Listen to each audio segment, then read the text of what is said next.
Just got a few cutscenes to get through here, and then we're going to be introduced to a character they want us to train, a little bit of backstory and kind of like what's going on. And we're going to skip training and introduce to a character called Carmine. You'll see him later, and time starts now. So at the start of this run, I'm going to waste a bullet and Still here, Marcus. Tell Dom I may have a lead on his block, but it doesn't look... it's good that I've got melee. Sometimes in this game, A melee lead on just a won't Jane work. Doe. It doesn't look like This game is good and totally not broken. I'll pull you in later, Dom. I have to get back to So right control. here, I'm going to fail a reload, All right. which is a mechanic in this game where you normally want to get a perfect reload, but for the sake of skipping Marcus' dialogue here, we're going to skip some of it. Locust got some serious sacks coming in here like this. It makes the checkpoints go faster, and we're going to do it again up here. Sometimes it's not faster to move on certain lines of dialogue because they're either just too short, like this one here, and then there's another one loaded up, or they'll soft lock your game. Maybe they'll... Heads up, Delta. Some of these patients. Okay, Right take here, I'm position going to along shoot these some windows. barrels. I take the far side. It's going to remove Okay, them Delta, because a I'm bunch of Shot enemies are it. going to be in the way. Hold fire. Most of those supplies But are he's actually going to have a fuel couple tanks, Delta. lines stacked on him then, because we're going so quick They come. through it. Get ready. Originally we didn't have this strat, and this section used to be like a minute, 20 minute, 30 long. Now, shoot the tanks. This is the most optimized individual level of the game. When you hear that sound, that means we've completed a checkpoint. That was a really good fight there. Normally you want 5 or 6 of those enemies to die through the grenade, and then you can just clean up the last 1 or 2. So just concentrating on my line here. What we're doing is kind of like running through, and hopefully we don't get shot at too much when running towards enemies and attack them, just because it's going to slow us down too much. This stun here is avoidable in the unpacked version, but if you're playing the back version, it's not.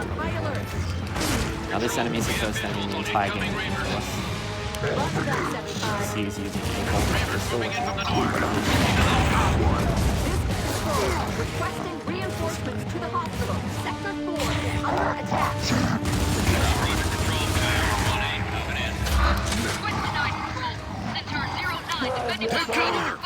You'll notice that you have both door and bad dialogue off. It makes the game faster. So right here I run, spawn, read it, and this is going to... And my AIs are being a little bit consistent. Okay, not good. Managed to clean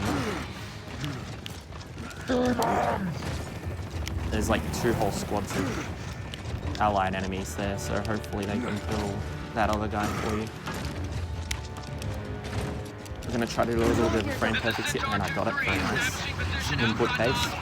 Not as hard as like other frame perfect skips, but just getting it down is difficult. I'm going to do a roll off to the side here, which is going to be this King Raven that's just fallen through the roof here, and it forces you to look at it.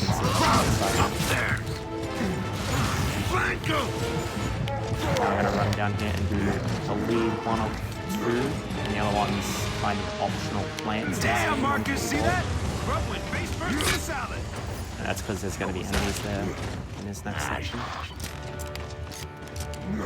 Gonna just skip some dialogue. Talking to our little robot friend Jack. I haven't really introduced many of the characters, but he'll be around. So this is going to be a little bit interesting. Very nice, I got all 3 of them. Sometimes one of them will like back up as soon as he sees grenades and won't come out. One of our allies here, Ty, is using massive shotgun, which we're going to use in the next section. Which is incredibly powerful, and it helps us a lot when he starts shooting it in that section because he will almost instantly down them with 1 shot. It's a little bit like if you played Gears 3 Clayton Carmine in the first act. So this is Carmine here, and he needs to learn how to reload, so we're going to teach him how to reload by failing 3 reloads in a row. Still don't have that trick down. Better learn. There you go, good. Now he knows how to reload, like the true expert, just like his brother in the first game. Man, that was a nice car, too.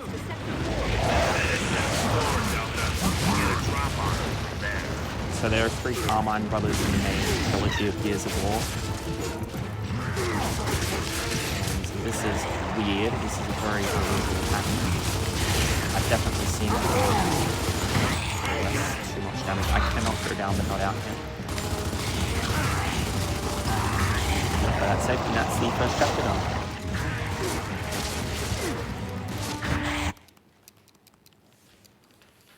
So that's, thank you. And that's the start of the game, and now we're into sort of the main storyline. That's kind of like an introduction section. The first 2 chapters of this game, there's one that we skip, which introduces us more so to Carmine, and there's that one, which introduces us to kind of the combat system of the game and a little bit of the story and Dom.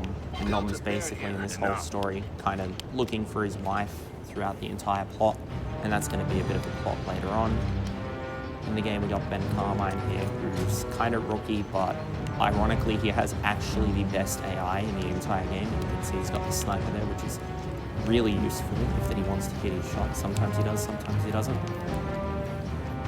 The soundtrack is really notable here. I don't know how well it's coming out on the screen, but it's done by a guy called Steve Jablinski, who did the same soundtrack as the original Michael Bay Transformers movies. That's probably a little bit of resemblance you notice in those 2 soundtracks. We also did a Gears of War 3 soundtrack. So for this section here, we're just kind of going along on this auto-scroller, because why not, you know, start your game off with a 10-minute auto-scroller.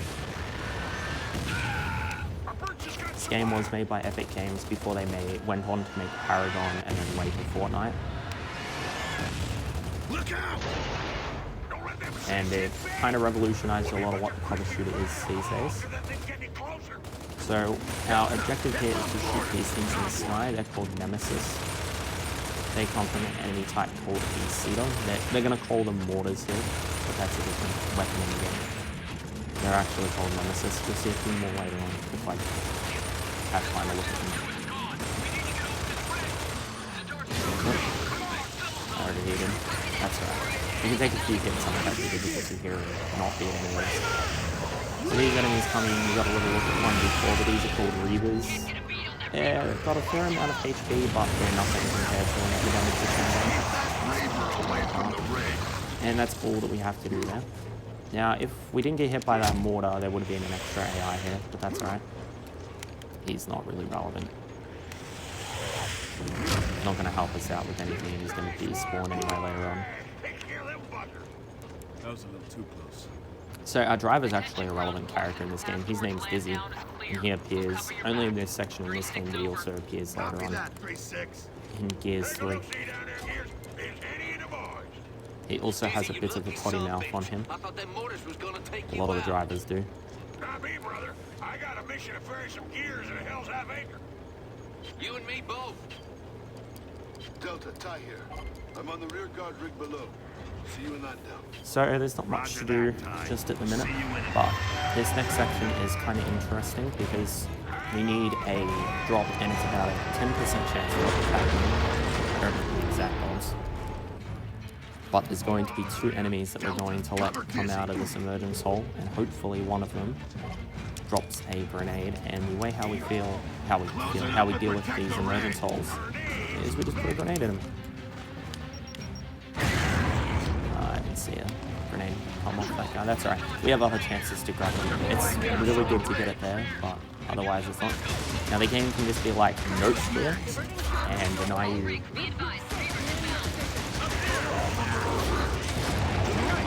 Of this section and reset you back to the start. For no reason other than your AI gets squashed by that cover that falls. That's a very good fight there, and a lot of people get that in practice. Normally you should get by there with only one enemy getting through at best. That pistol. The pistol is actually higher damage than the Assault Rifle Lancer if you're hitting your shots, and it kills faster. Particularly on a perfect reload, as it fires faster again and does more damage. But the Lancer is way more versatile at range, particularly at the close range. And we'll be using using that for the majority of the run. The other weapon that we got is the Masher. I didn't mention it, but when we entered this rig kind of section, we got a weapon reset, which isn't going to happen till now about Act 5. So we're going to be carrying over like a lot of our weapons and grenades throughout the entire course of the run, Rig Group 3 needs an assist. Over. which I need to keep track of in case a particular glitch happens later on. You'll know it when you see it. It's probably about an hour away in the run, so maybe like 45 minutes from here. Delta, control here. I'm detecting So this is the most serious boring seismic activity section beneath you. of the entire game, to where I literally don't have to do anything, because all I have to do is stand on this turret and then take my hands off the controller and relax. This is a really good section to wrap up. Kills to be seriously achievement, but I already have that. Which is kill 100,000 enemies in any game type, any mode in this game. Each game has their own seriously achievement. That's a Brumac. One thing that I will note is just how good this game looked for a 2008 game, like particularly remade on the Xbox One, which we're running on, because it's faster. You can see just like all the environmental details out in the skybox that they made, which actually is quite detailed. For a 2008 game, very, very good. So what's happened here is the Locust have hijacked our rig over here, and we're gonna have to wait till Dizzy breaks the glass. We don't have to do anything to knock this, because the turret gives us a little bit of a shield. See, like, you can't even hit me. There is a hidden dialogue here if you just shoot at it, and they're gonna tell you that it is a bulletproof. Brumacs are extremely cute, and they do deserve hugs. You are correct. I'm gonna try to keep an eye on the Twitch chat during these auto scrollers. There's about 20 to 30 minutes of them, somewhere in that value. We haven't gone through them time at all. The current world record runner on this is a guy called Flurby, who is incredibly talented. He also has a world record on the first game by a country mile. I think he's the only person to have a 140, and it's like a 137, like 136.55 or something like that. Which is absolutely insane, because my PB in that's like a 144, I think, at the minute. So yeah, Dom's just using the chainsaw feature of the iconic Gears Lancer right there. In Gears 3 there's a different type of Lancer, but in this game there's only just the chainsaw one. I should mention that the melee glitch that can happen in this game is completely random and checkpoint and load zone based, so sometimes it'll just happen on you, and it can soft lock the game, so you need to be aware of the points where it can happen and just check by chainsawing before you move too far beyond that checkpoint. It probably won't be a problem to us for this first act. It's only a little bit more of this section to go. So we're almost done. When we get to that bridge, there'll be a cutscene, and then that'll be this half of this auto scroller done, and then there's just one more small bit after this, and then we'll be back on boots on the ground and with our good friend Ty from the first chapter again.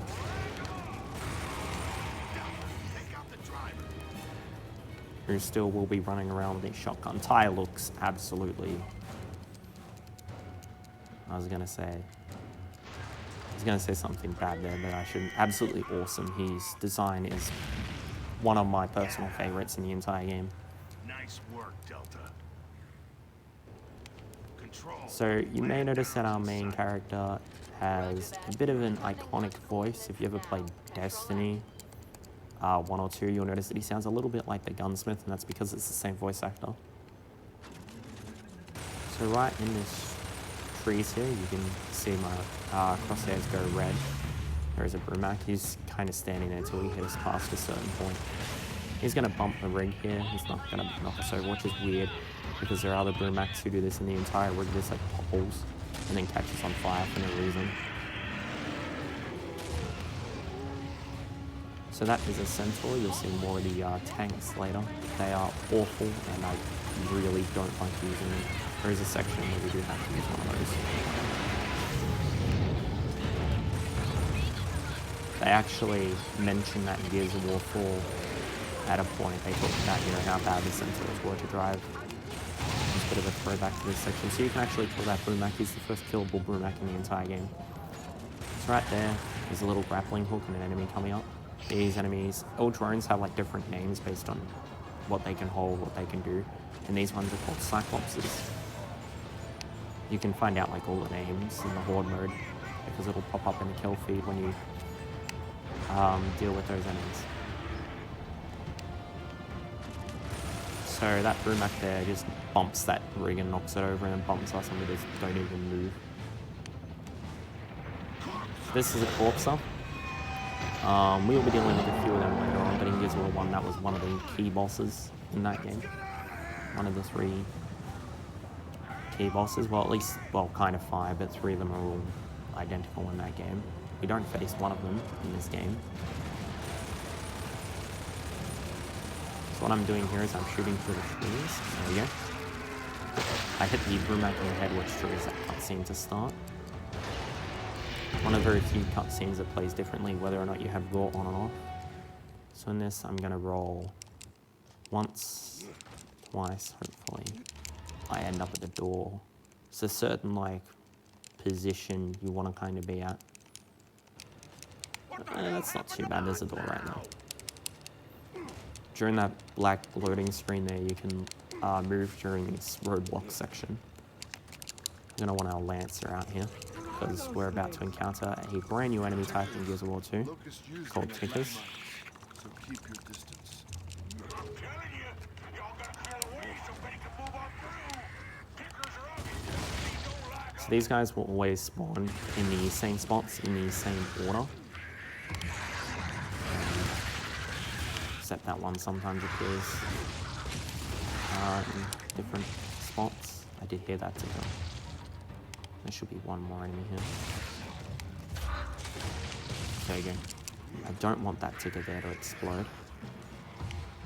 I want him to die now. Good. That means that when I'm doing this chainsaw here, I can cancel the dialogue right there. This game feels a lot smoother to run than Gears of War 1. Gears of War 1 can feel clunky, particularly like weapon changes and movement. This game's not quite as smooth as Gears of War 3. They certainly improved throughout the games on it. But it can still be a little bit awkward. This is going to have the worst audio in the entire game. This is the only time you'll hear the audio get scuffed. And that's because there are 2 battle sections of audio playing. What I want here is exactly what this guy just dropped. Thank you very much. Where's our other one? Oh, the Dream. So we want 4 of those, because in the next chapter we are going to need them for 3 particular fights. That was a very quick, fast fight. So just doing some more dialogue skipping just to get this section to go through faster. I don't want to go down to that. So our friends Cole and Baird are going to be here to help us with their Centaur and tank. And Cole's going to talk on the radio. We're going to see him a little bit later on. There's Cole's voice there. If you look closely on the rigs, you can see both Cole and Baird sitting on them. They're very relevant characters from the first game that will be relevant again later on. But not quite yet. Coming up here is Ticker Tunnel. As you can assume, there's a lot of tickers in here. It's also really dark. And it has one of the most iconic Gears of War lines throughout this tunnel.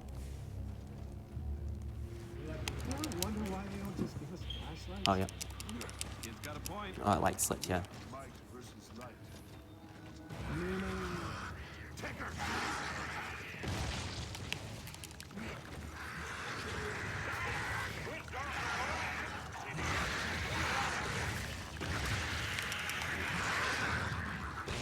Taking fire!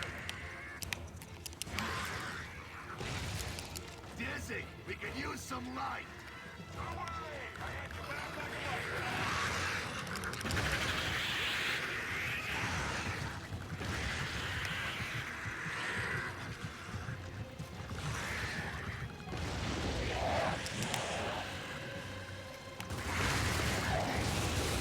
So this is a boss fight.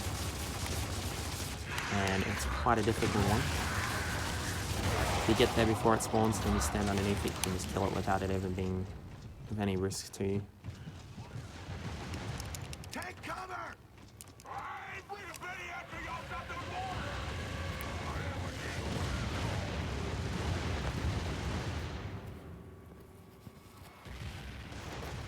There we go, I fixed my mic up.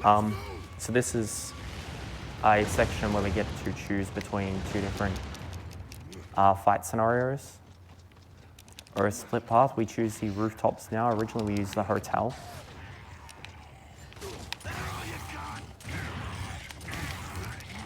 But there is a new strat that was found by a runner, ironically called Flurby, who may or may not have the world record, as I mentioned before, with these mortars.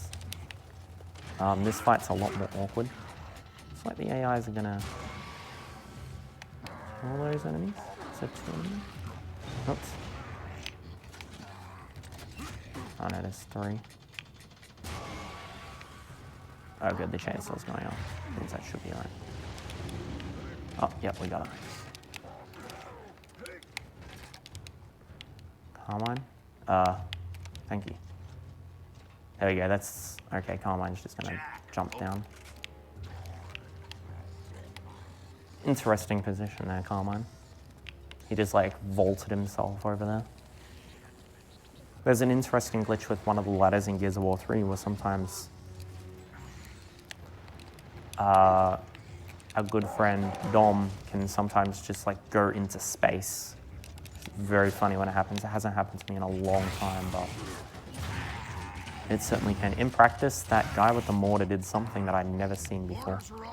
Wow, that was insanely quick. I think we'll ride the rest of the way. You have to wait for your AIs normally to kill every enemy on the other side, but I guess they killed them all at the same time as me, which is great. Hopefully I got this lined up. So this particular trick is quite difficult. You're going to see what I'm going to do. I'm going to fire a 150-meter mortar. Okay, good, I'm on the right angle. Oh, we got it from that first shot. Very nice. So there's a Brumac in that tunnel, and you can just shoot straight that mortar 150 meters from that particular spot, and it will land right where that Brumac spawns. So this is an unskippable cutscene. There's going to be a couple in a row here. Yeah, Carmine blocked me from getting on the ladder before. I believe that's because we're on the front page, that we have a pretty slow chat. Talk about a graveyard. So this is the last chapter in the first act. Potential war is buried here. Sure could use those men now. And you've got to be careful here to not jump on the turret up there before Marcus starts talking, or else it'll soft lock the game.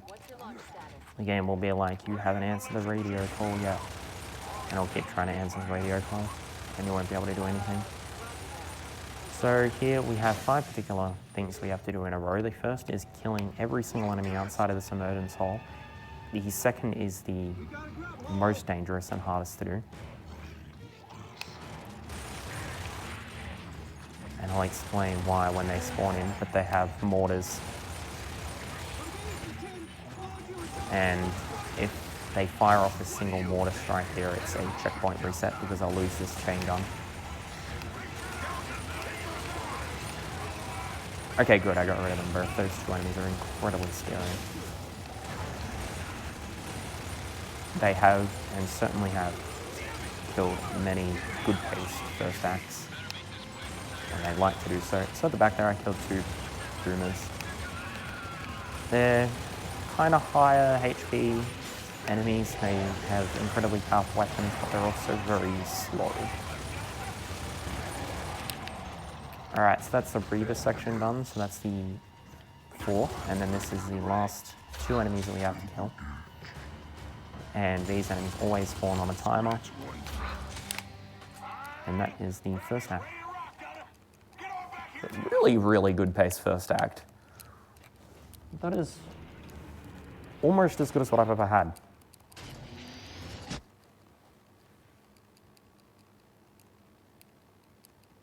anywhere with like 24XX is always a really good run. So this is Denizens, now we're underground. I kind of skipped a little bit on the lore. Let's split up. But our entire goal of that entire rig section was to set us up underneath land down so we can go and deal with the locust tunnels underneath there. Because humanity is kind of at the back end, they've got one city remaining and they kind of have to, you know, bring the fight to the enemies. So we're about to meet my favorite character in all of Gears of War, who makes a short cameo in this game but is one of the main cast in Gears 3. He's just going to be on the radio here in a second.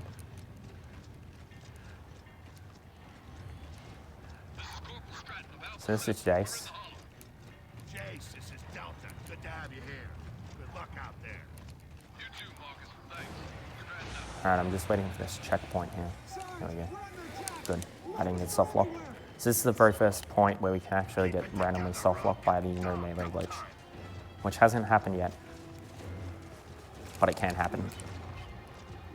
So this is one of my favorite acts in all of the 3 games to speedrun. And it is home to one of the biggest skips in Gears of War. So I know I'm playing extremely risky here, but if you go down, it's almost 100% guaranteed Carmine will save you because his AI is the best. I made it. So do not skip that dialogue with the reload glitch, because you have the radio call right after and Marcus will keep trying to answer that radio call. But do skip that one, because it'll start that cutscene instantly. So we're going to try to Kobe this emergence hole. Kobe! Let's see if we got it. We didn't. I'll have to go back and then re-hit it. It's alright. I should be fine with it. So that animation there is very, very important. We're going to be using it a lot. By pressing B on that execution, you get what's known as a quick execution, which allows you to move whilst doing it. So it's very quick. Grab those 2 grenades. You can skip that dialogue, but I didn't really have the ammo out of my gun. So I reloaded earlier because I forgot that we can skip dialogue in this game. It is a fairly new strat.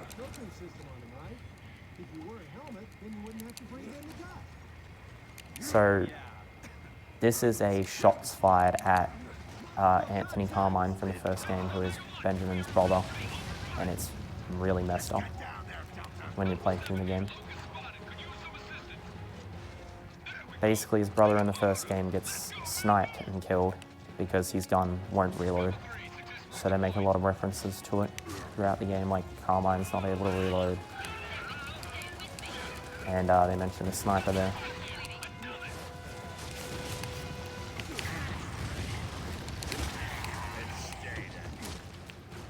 So right here, we're just going to kill a few waves of enemies.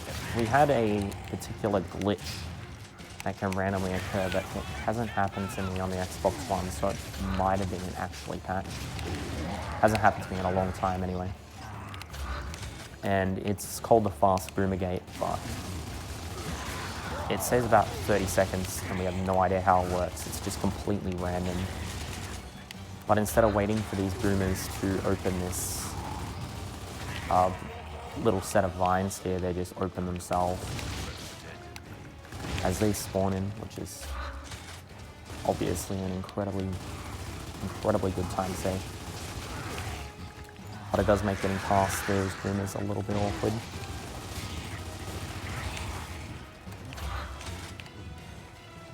Alright, looks like our boomer's in position here. Oh, that's unfortunate. It's the first down of the run. Hopefully my AIs are going to come and save me here. It looks like we should be good because Dom's actually going to do something. If that he can get here in time. There is a set timer. He's gone all the way away. He's not going to be able to save me on that pace. We're going to have to do that fight all over again. That's really unfortunate. So yeah, those boom shots do quite a large hit of damage. That checkpoint's really bad because there is a checkpoint just around that corner. I don't think I got grenades that, so maybe it might be alright. We can get some grenades, which will save us a couple seconds later on. I need 4 grenades for this next particular section of the game. So an interesting cool mechanic is you can just grab an enemy and just use them as a shield, because why not? A lot of the questions as to this game as to like how to do combat, a lot of it is overkill, and some of it is just, why not? It's not as bad as, like, say, Epic's other game, Bulletstorm, where that game is absolutely insanely overkill. Pretty sure this tick is going to take down my knee shield. Oh well, let's just get rid of it. Let's get overkill. We're waiting for those boomers to spawn anyway, so it's alright.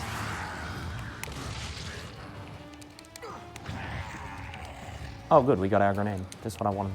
So that's why we really went down, was because we didn't get the grenades. We're gonna need 4 of them for the next upcoming little 2 fights. Oh, too bad. There we go. Here's our boomers again.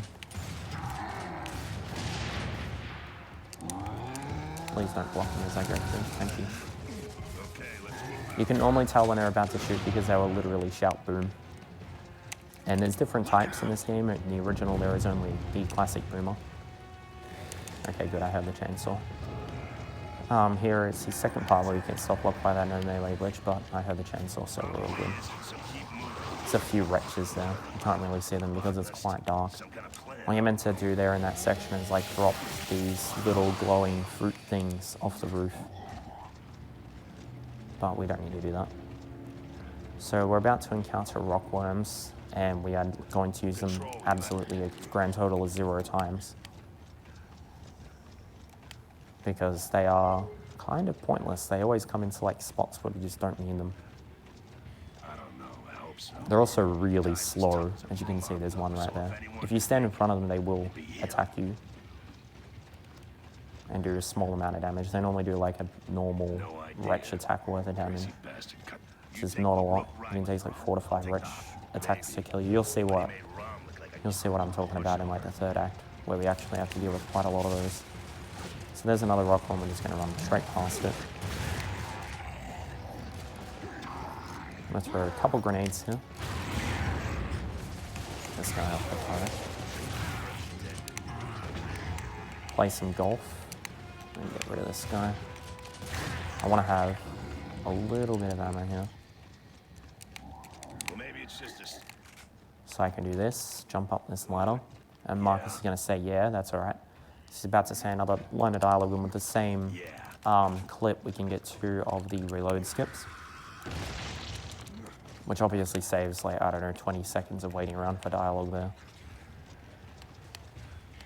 Right here, we're going to do a trick that I found playing this game casually long ago. Which originally we would use a grenade to plug up this emergence hole, but you can just run straight over it. Oh yeah, AIs will sometimes warp when you hit checkpoints, don't worry about it. Sometimes they'll like warp into the void and die instantly. They do that a lot more in Gears 3 than Gears 2, and it'll reset you. There's a lot of things that this game can just do. It'll just be like, you completed the checkpoint, you did everything right, but your AIs are just gonna like randomly die for you. So go back and do it all over again, which can be extremely frustrating on harder difficulties. But on casual, it's just more of an annoyance than anything. Watch the signs, Delta. So here is the sniper introduction section, and we're going to use the sniper a grand total of like 2 chapters. And for like that 2nd chapter, we're only going to use it for like a minute, because it's not as good as the sniper in Gears 1. It's a little bit less damage, and its reload time doesn't do it any favors. Oh, that grenade is way too close. Only there's 5 enemies that I have to deal with before there is one. I'm not happy about that trigger. Not going off. It's the 2nd grenade that hasn't gotten this guy off the trigger. I'll wait till I start shooting.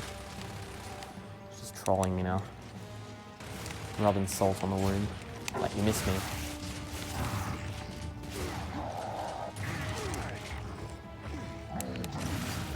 Oh. That was very good. Oh. I don't know if my AIs are here yet or not. Doesn't look like it. That's unfortunate. That's alright, that only puts us just below where the ladder is for this fight. Maybe now I might get one of these guys off their turrets with the grenades. I missed the ones before as well.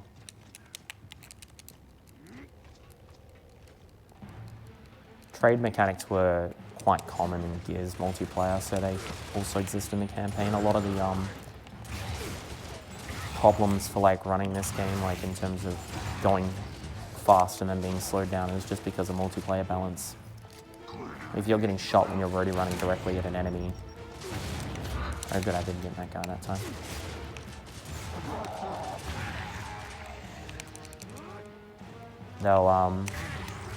They'll just slow you down and almost to a halt, and you'll eat pretty much all your HP worth of damage. So another Reaver coming in here. We're just going to use the Lancer to kill this one instead of the chain gun, because you can get some early damage on it as it flies in. And it takes about the same time. Plus, grabbing onto those truckers is a little bit dangerous because we can accidentally grab a hammer burst, which is terrible in this game. It was very broken in Ultimate Edition when it first came out, but it is awful in this game. Ultimate Edition is the remastered version of the original game. It actually is the PC port, not the Xbox port, because it has the 3 additional chapters, which the Xbox 360 PS1 version did not. Oh, I really should just wait in. Hopefully Carmine's moving. I'm playing this way too fast. Yeah, Carmine's gonna grab us. Both of them are, actually. There we go. Oh, instantly down again. Very nice, thanks, Tom. Don't do it. Oh my god. You can get past these guys, I'm certain of it. Okay, Dom's just gonna kill him, alright. Dom's the real hero of this run. Normally Dom is the killer of the run. He's pretty infamous for killing pretty much every Gears of War run at the end of the first act, because he will just run into the Berserker and die. On the first Berserker fight in that game. But in this game, he's been pretty helpful.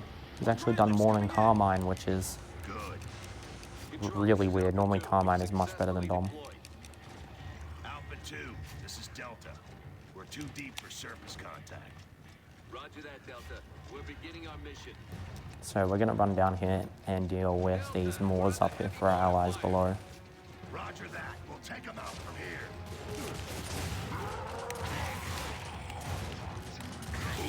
Just clean those 3 up. A lot of the fights do seem pretty much the same in this game, but you can deal with them in multiple ways. It's just the shotgun's so much quicker, so much more effective. We use a lot more weapons, I think, in Gears 3 than any other run, but it doesn't have any of the glitches that we're about to encounter. There's a few coming up. There's 4 major ones in this run, and we're going to have. There's one right at the very, very end, which is the hardest and the most riskiest one, because you only get 1 shot at that one. But for this captivity one coming up, hopefully I don't fail it, because if that I do, it's going to cost me like another 2 minutes. I'm going to have to do that whole section again. Okay, this fight went surprisingly well. I want to kill this guy down here. Okay, good. The AIs are shooting at it.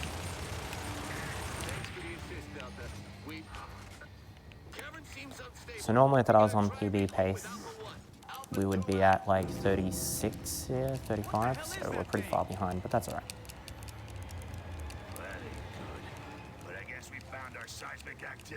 So that is a big giant worm, and we are going to see a lot more of that big giant worm later on.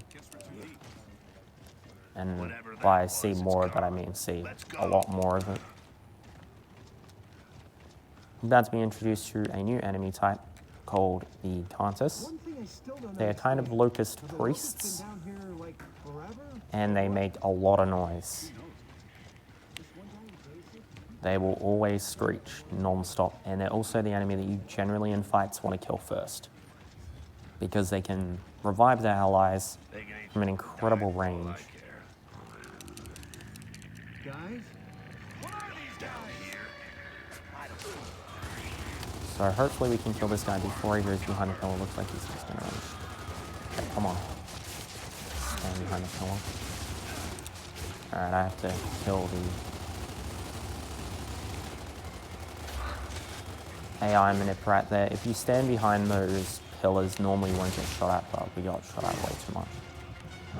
So we had to get our recovery. You don't take damage for a while, you'll start to recover, which is always important. So it's very, very similar to Halo in that aspect, except you don't have the double shield that Halo does. It's pretty similar to Halo 5's system. So there's a couple grenades there in case you're running low, but you shouldn't really have to use grenades in any of those fights.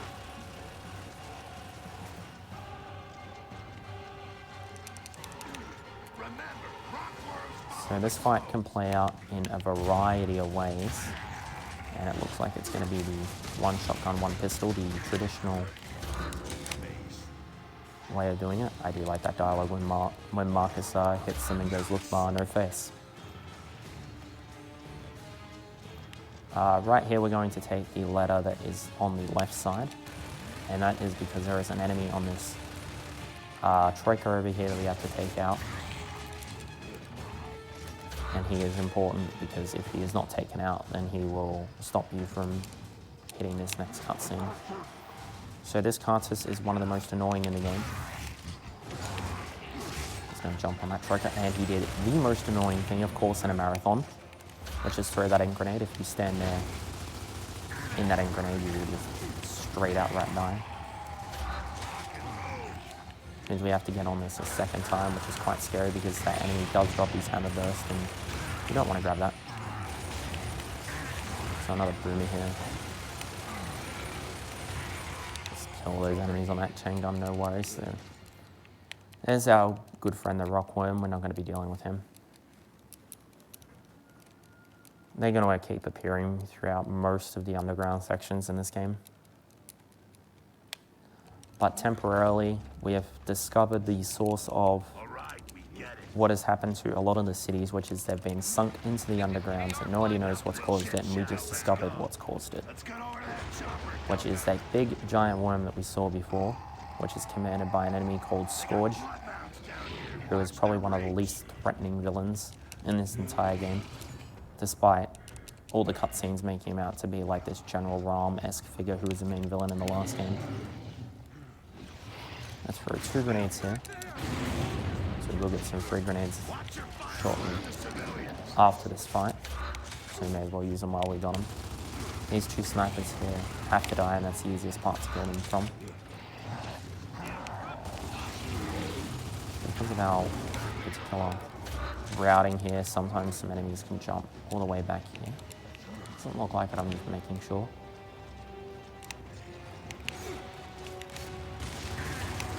Okay, looks like we're alright. So there's going to be a Reaver fight here again. This Reaver, I think, has the most HP out of every Reaver in the entire game because it takes almost 2 clicks to kill him. That one for my AIs. Hopefully they can deal with it in the time it takes for me to kill this Reaver.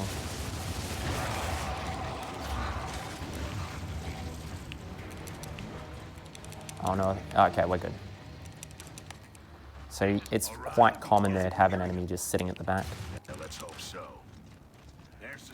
So make sure you don't do that dialogue skip on "yeah, let's hope so," because there's a very, very long set of dialogue just after it. So there's the free grenades that we get whilst this corpse is spawning in. Now here we've got to kill a certain amount of enemies. Got 1. This guy should be extremely low. There we go. He's very fast there. Quite ideal to have them all in kind of their cluster. So I'm kind of standing here so I don't get directly hit by that rocket, because it'll stun you and slow you down. I was just at the perfect angle to avoid both of those. The Ravens Very on the good. other side of this building. Keep moving. So right here we got a little bit more waiting around.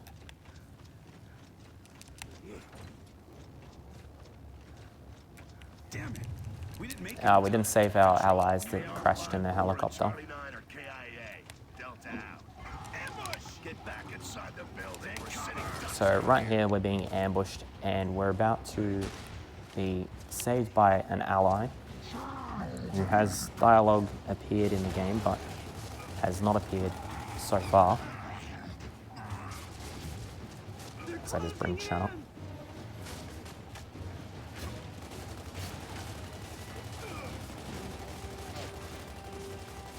So Marcus is going to have a couple lines of dialogue here that we have to skip, which is going to make this section a lot faster.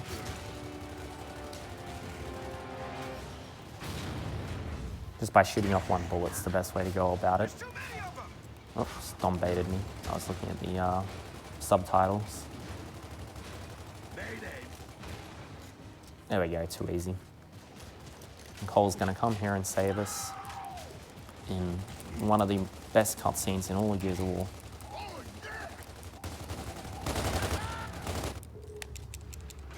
And there he is. Hello, Cole. So Cole saved us, and now we are going to go find Cole's friend, Baird. And Baird is very, very, very whiny. Let's check it out. Cole's like, yeah, let's do everything. Let's go, like, jump this tank over a giant cliff. And Baird's like, can we not, please? So, that's all right. I'm just going to run there and get knocked back by that Contis. That's one of the 3 annoying roars he can do. They're very loud and very talkative.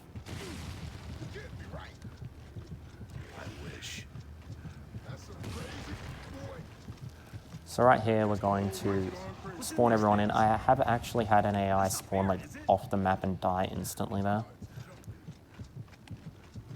which caused me to reset that checkpoint. It only cost me like, I don't know, 10 seconds in a run. But it's alright. By running over to that particular spot where the collectible is, you actually avoid a load zone, which is very, very helpful, because it's like 4 or 5 seconds. So we're about to come up on Captivity Skip, which is one of the 4 major skips in this run. Get up there. If there's anyone still in there, we're getting them out. And one of probably 3 out of bounds. I would say the Actory Skip's out of bounds, even though it's just unintended.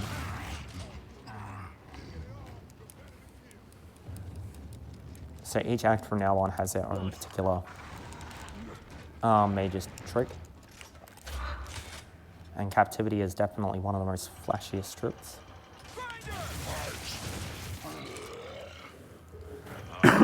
Excuse me.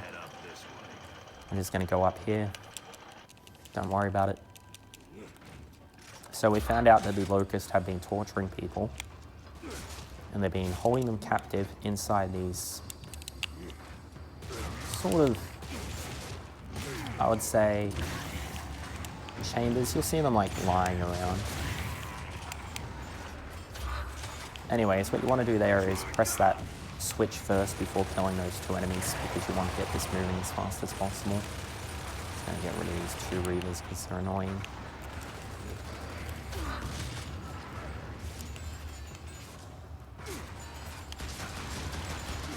Deal with this guy on the chain gun. Hopefully I can deal a bit of damage. Now these guys can be a little bit scary when you do this setup. So sometimes it's just safer to get rid of 1 or 2 of them. And I really don't want to go down when I'm out of bounds, because Dom cannot save you. So we're out of bounds right now. Just like that, we just pretty much just got out of the intended area. And we are running on top of places where we shouldn't be. And now we are completely out of bounds. And what we are going to do with this is run over here all the way up this like rock.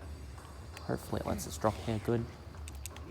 And then right next to where kind of this triangle is, we're just going to walk off, roll once, and beautiful.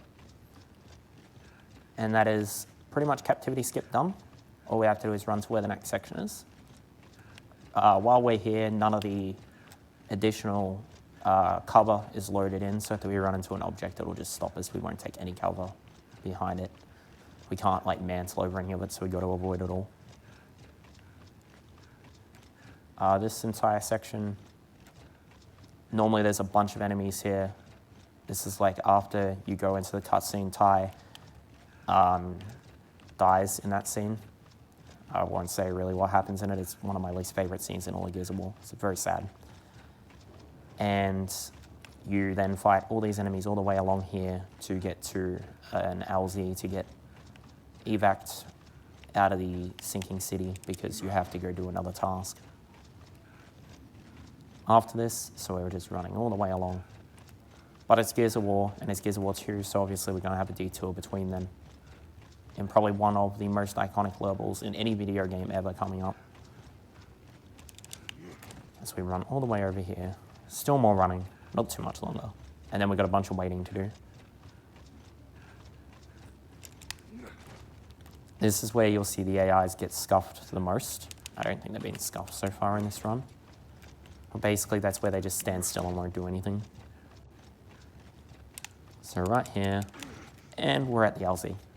It's really nice that all this area spawns in and there's this very, very important checkpoint here, which will spawn everything in exactly as intended. Otherwise, Captivity Skip would be completely useless.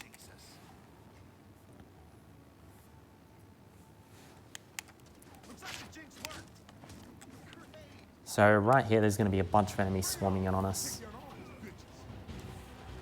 It's going to be at least about 8 in this area. They're going to spawn from down here and then around the other side. They always spawn from 2 different points. There's Cole and Baird, our new allies, as well as Carmine still here in Dom. This is one of the very few sections in Gears of War where you have more than 4 allies.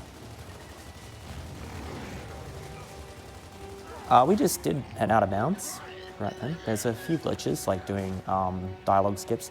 A lot of the glitches happen a little bit later on when we get a weapon called a boom shield, which allows us to like clip through some objects and that. The start of this game is very, very slow paced though.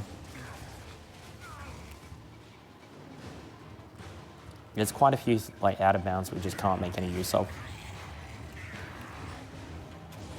I'd say like the 4th act is probably the worst offender for not making good use of any of the glitches. Like there's boom shield clips and that we can do, but they're kind of not relevant. Hopefully coming up I do get the most infamous glitch in this game. Okay, good, I'm full ammo.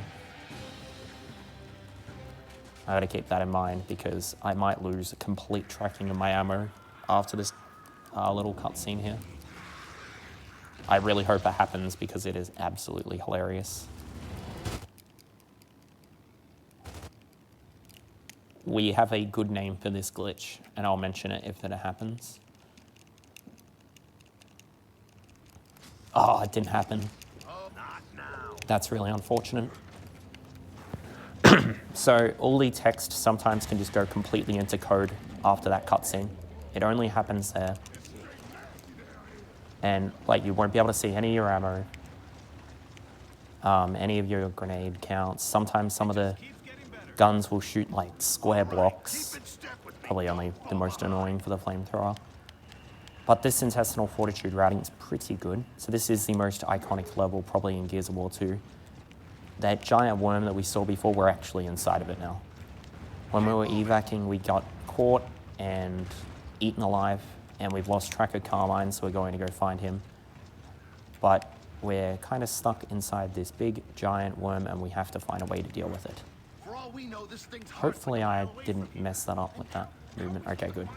Hitting that cycle is really tight there, and if you miss it, you gotta wait for like 2 of them. So there's a cutscene coming up that is a circular checkpoint, and how we're going to deal with this is we're just going to run straight into the spikes. These spikes generally don't kill you. You're just gonna run straight like that. So if you go near that wall, you'll trigger the Carmine section. We haven't been no melee glitched on yet, which has been quite interesting. Once again, I'm just checking to make sure that I have access to that, because I'm going to need to chainsaw an object in this section, and that I can't, it's a soft lock. Concentrate your fire on the opening. The way how you fix that is just reloading the last checkpoint till you have access to it again. So right here we can just run through these spikes. They're environmental damage. Environmental damage is kind of cool in this game. They'll either do 1, 2, or 3 ticks. I kind of really wanted that glitch to happen. It's quite awesome, the dialogue, not the dialogue, the weapon ammo count glitch and all that. Particularly on the flamethrowers, it does look very, very, very funny when they're just shooting these giant glowing red blocks at you. But unfortunately, it was not meant to be. So just coming up here, I'm gonna run through a few more spikes. If you run directly through that section, you'll just die. There's a kill floor all around there. And we're about to enter into the worm's stomach, because why not? And this is a pretty new strat that we have. Originally, I thought you had to, like, you know, do these individually and shoot through them all. Okay, that's all right. So if we're on the right cycle, we shouldn't take too much damage. That one there's fine. Okay, good, we're on the right cycle, I think. Oh, no. That's unlucky. I was going to try to get through them all without taking any damage. I'll give it one more shot and then I'll do it the casual way. We're a little bit ahead of schedule, so. You can just run through all of these. Sometimes I've done it a couple of times without taking literally a single hit of damage.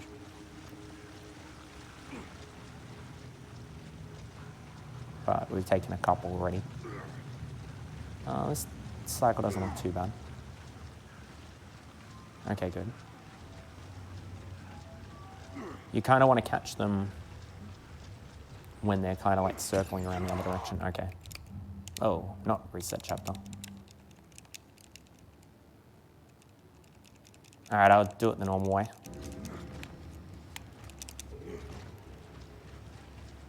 Well, this first one's free anyway.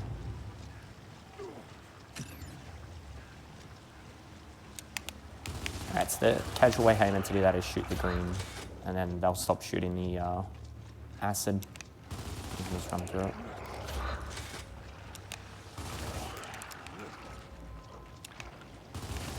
I'm just going to do them one at a time. You can do these 2 at a time, but I don't want to die here again.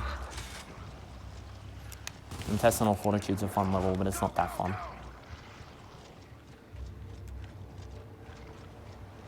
So coming up through here is the intestines, which is always great fun.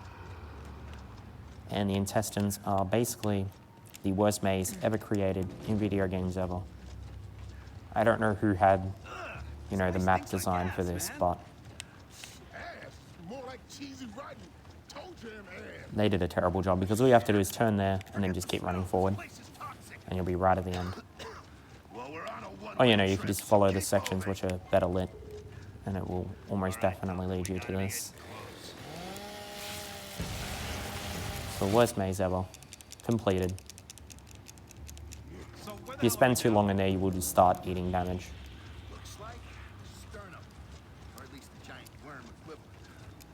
But I don't think I even failed that, like, on my first try. So what we're about to do now is cut this worm's hearts open in order to deal with it, because we don't want it sinking our cities. That's very, very bad. No one wants to sink a city. Except for maybe Marcus's father later. Maybe he just is like, you should sink a city. Anyways, we're going to cut the 2 valves on each heart here. And that should be the worm completed.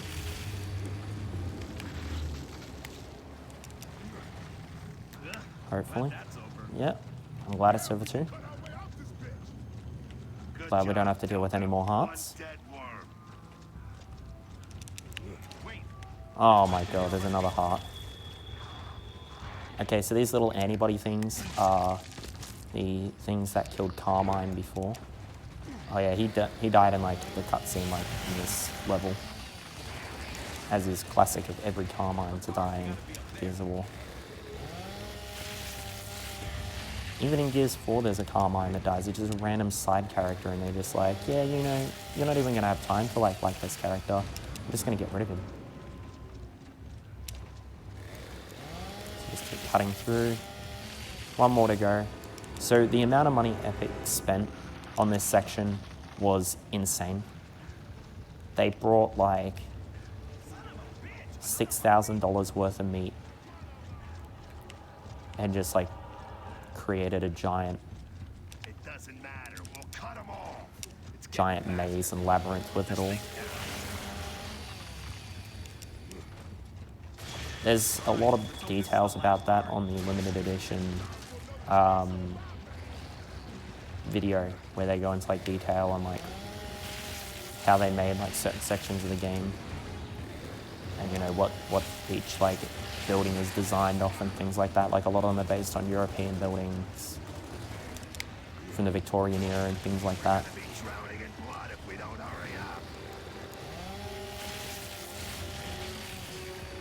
One more, and that's it. That is the second act done. And we're about to run into my least favourite act of Gears 2, which is the third act. Just because I'm bad at it, no other reason.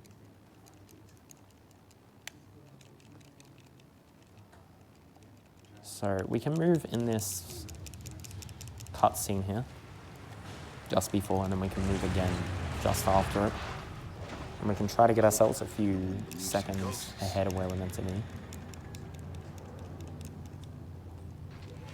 So we've been contacted by Command after killing the worm, and they're like, you need to go here. You need to find out where the Locust stronghold is. We found out that there might be details to it here. Okay, good, we got into the right spot. Dom, you come with me. What's up with that? You expecting an attack on the ghost town? These days, Baird. Unfortunately, we can't make this section here go any faster, nor can we shoot our guns, so we can't do any dialogue skips. An interesting story about those dialogue skips is they actually happened when we were teaching Carmine how to reload. And Flurby just decided to fail a reload randomly, and all of a sudden now we have this skip that's really good. We had hints like you can skip dialogue in this game, but we couldn't find a consistent way to do it. Probably just a facade. Until Flurby failed to reload when Marcus was talking to Carmine about how to reload. And ever since it's been a part of it, that would have been probably about a year and a half ago. A lot of these glitches are a few years old now. Like Captivity Skip was one of the very first skips ever found in Gears of War. And we're just going to run over here, go back and grab the best weapon in the game. I don't think I've ever seen that wrench though. Maybe I just haven't been paying attention. Never know till you try. Let's try this out. So we get ourselves the flamethrower. I'm the only runner in the world that uses the flamethrower, and that is because I have a particular routing which allows me to save about 10 seconds on a particular enemy later on with this strat. No, it's not a power issue.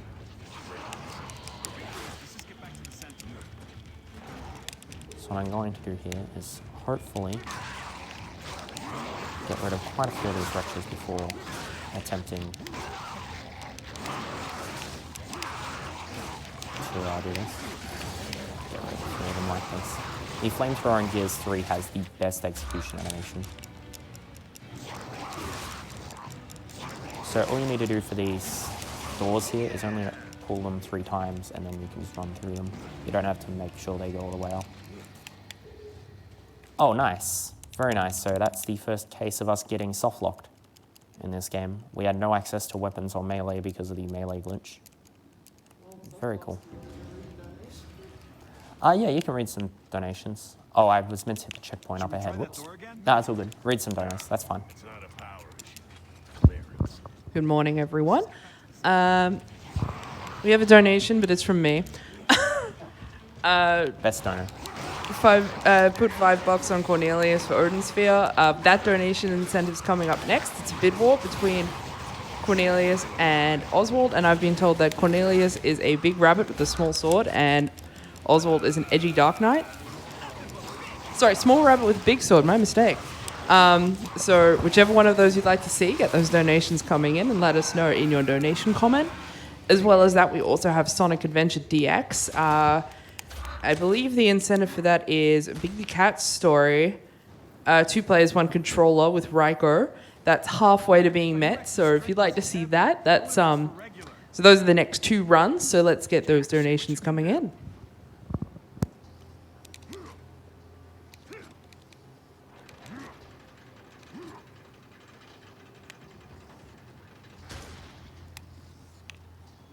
So coming through here, we have this big giant bomb, and we've got to deal with some wretches. Dom's on the other side. This is a lot easier with another pistol in the game, which is brand new to Gears of War 2, called the Gorgon pistol, and the Gears 2 Gorgon pistol is absolutely insane. Its damage is ludicrous. It's just extremely inaccurate.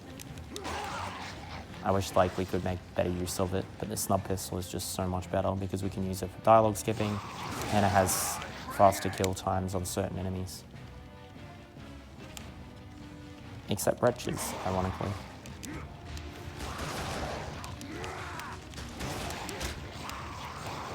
So what's happened here is we've encountered this door with this safe on it, and he's gone, "You do not have access here, go away. You are not allowed here." Because there's some secrets here that we have to uncover. So he's going to be like, "Do you now have some access?" Welcome back. Do you now have proper identification? Yeah, we got some identification. Oh, yeah. Thank you. So we're just going to blow the entire door open in the room behind it. Gotta hand it to Baird. He does good work. Definitely a different So a few more dialogue skips coming through here. Facility. I'm Niles. Please, let me The dialogue skips save like at least 2 to 3 minutes over the whole course of the Is run. that a recording? I think so. Oops, I missed that one. I'm not just a recording. Please, do come in. I'll tell you more about the facility. Okay. Gonna Looks like some. Or an internment camp. This place just is. Our facility So a few more maintains dialogue the skips highest here. possible standards, I assure you. We take great pride in our work here. I'm sure you do. There we go. Command. So here we're actually not talking to normally our good friend Anya, even though we're skipping it, who was introduced earlier in the game. We're talking to a person that we kind of don't like, who's called Hoffman, who we're kind of becoming more and more accustomed to and liking. He's like, "You're a traitor because Marcus was thrown in prison at the start of the Gears 1 game for betraying orders." He's like, "You don't deserve to be here," and then at the end of the first game, he kind of saves you. Oops, that's the wrong way. As you make your way These hallways all look really similar, so it does kind of throw you off. conditions that do not meet our standards, we aim to please if you will. One of the big problems with Gears of War and its movement is that everything is hooked up to the A key, so sometimes you might want to do like a particular cover, and you'll just like roll that into it. There's a really interesting glitch here, but I'm not going to do it because it soft locks. We found this probably about 6 months ago, where if you're standing at this particular spot, you look up and you roll back, you'll just fall completely through the map. Oh, a lot of wretches. Please don't shoot me. Thank you. That turret there, if that shot me, it would have immediately downed me. I was just 1 hit away from dying. These wretches can do quite a lot of damage when they swarm you. So a little bit of a normal dialogue skip. There are 2 ways of skipping the dialogue. I haven't mentioned it yet. That's the expected way of doing it by pressing the back button, and the reload glitch is certainly not an expected way. Oh. There's a few more glitches you can like pull off on the 360 version with a particular weapon that we're going to encounter later on in this act. But not quite yet. This place is set up. We're going to grab out our flamethrower again. There's going to be 8 wretches here that we have to deal with. We're not going to power down the turrets or anything, we're just going straight through it. Optional fights are the best. Marcus, this is Baird. Weather's going to feels like Razor Hill's on the way. So another traditional dialogue skip here.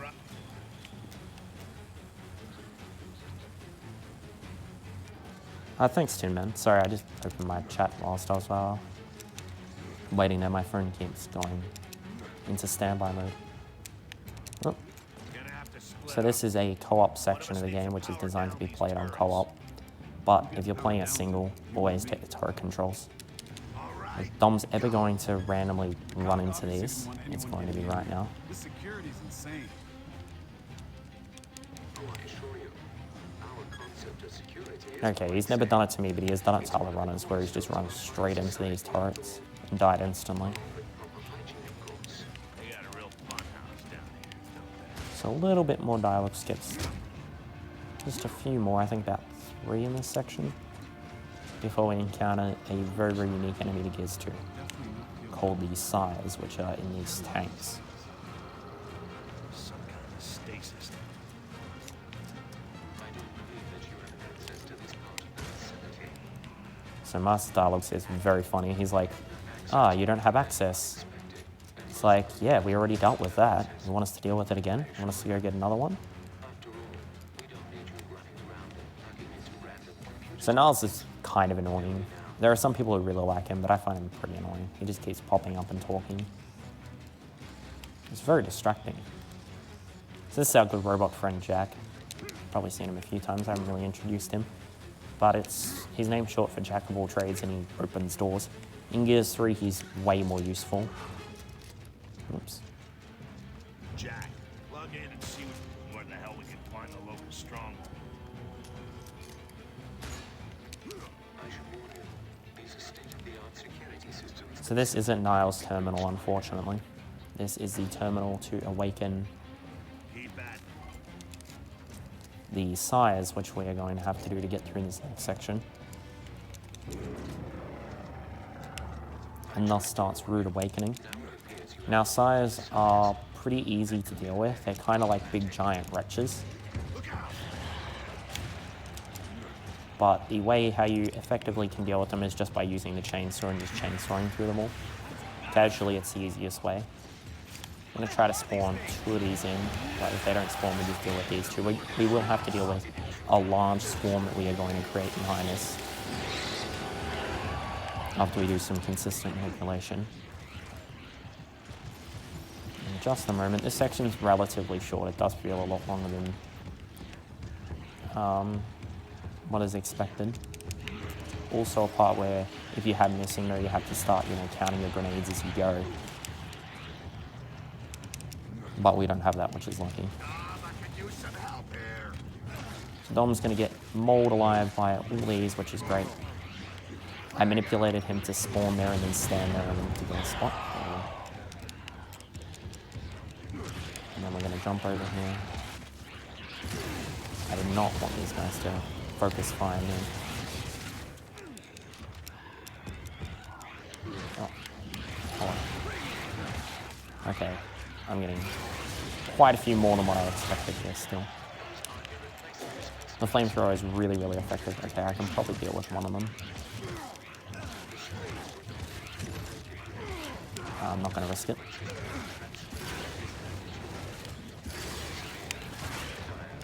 Alright, we should be good now. I think that was all the Sires. Oh no, there's another one. And that is the last time we'll see Sires. Definitely not going back in there. Oops. So the flamethrower is unique when you get a perfect reload in it. It will increase its range. I actually haven't talked too much about perfect reloads, but normally they do more damage, but the flamethrower gets a larger range because its damage is off the charts. It's also an incredibly good weapon to blind fire over cover, which is like where you just point the gun and fire, because its range and AoE is monstrous in this game. It's a little bit nerfed in Gears of War 3. Let's get the hell out of here. Yeah, that's enough. But it's definitely one of the most powerful weapons that you can get. Not the most powerful, we'll be dealing with that way later on in the run. Where are those true grenades then? Okay, good. That guy was quite annoying. He had a Lancer. Lancer enemies are terrifying, particularly in Gears 3. So they will just rev their chainsaw immediately. Alright, you being over there is good. You being here is bad. Okay, good, I got in that cover slide. Cover sliding is the best way to avoid enemies because it will always go at full movement speed.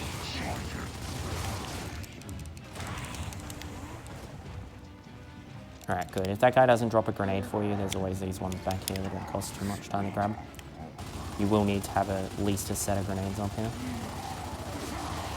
And it'll look like that I was shooting at nothing, but their backpacks, when you shoot them, will explode, which is way faster than killing it. Okay, he's done. I thought he was down, but not out. Come on! Alright, good.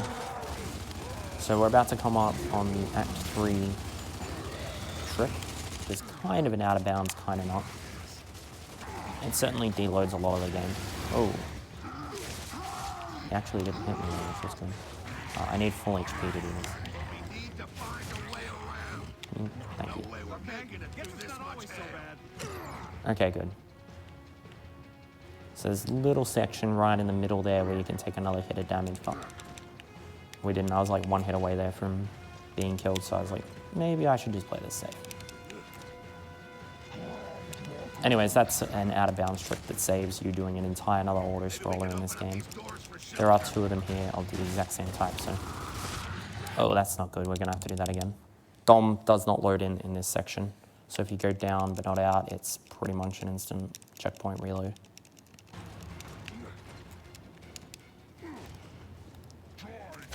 Hopefully this time we're not going to be shot at whilst we set this up. The one that I had in practice on this, I got this first try.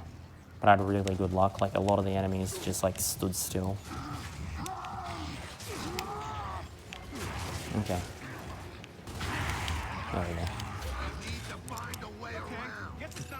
So the roof collapses in on those guys and that's why they all get killed, because this hail here does a lot of damage. And it's kind of similar to the krill. You want to keep yourself like where the cover is.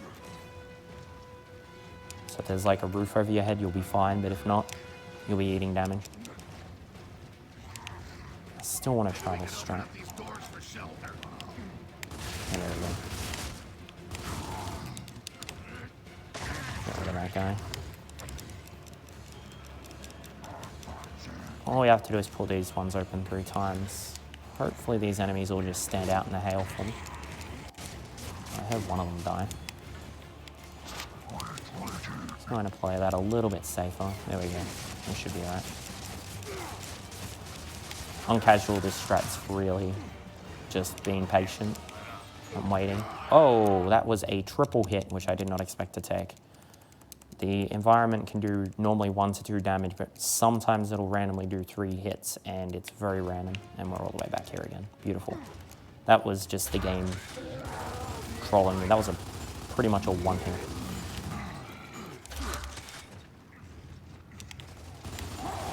It's been a long time since I actually died at that point. Of course it's going to happen in Marathon though.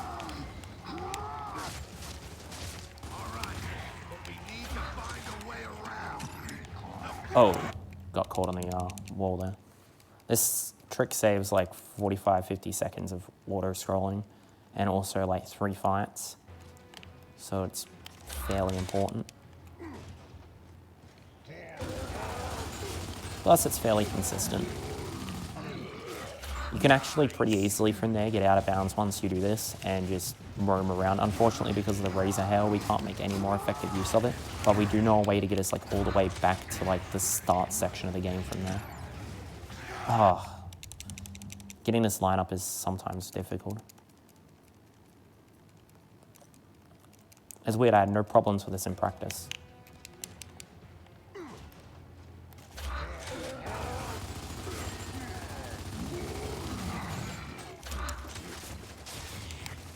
So yeah, all you have to do there is deal with that grinder. Alright, we should be alright here. There we go. The main problem with this trick is that you deny yourself with like 2 checkpoints by doing it.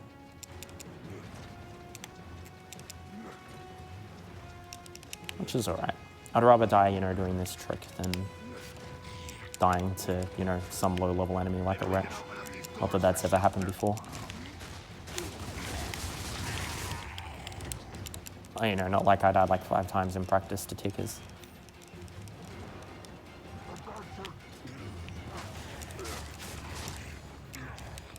Tickers are adorable though, so it's alright. I don't mind dying to tickers. Whoa. Alright, that's good. Good thing they'll stop shooting at me. Normally you go down when you're on that wheel, but I don't think I've gone down in practice at all on that section, on that wheel.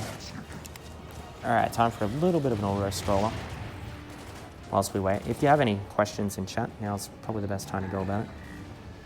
Chainsaw only run, yeah. I'm pretty sure that one's actually been talked about in our community.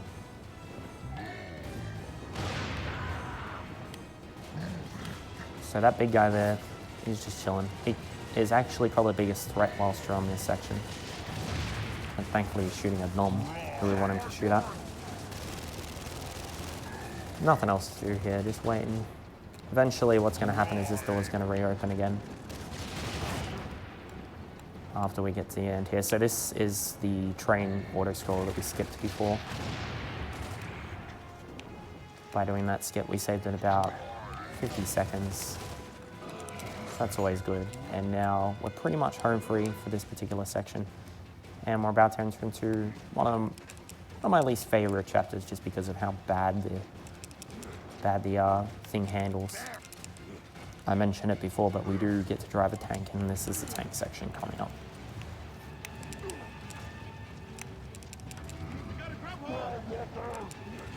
So all you have to do for this fight, throw a grenade there. We're going to have that grenade sitting on us for a little while. Spawn in these maulers here. This is the most broken weapon in Gears of War.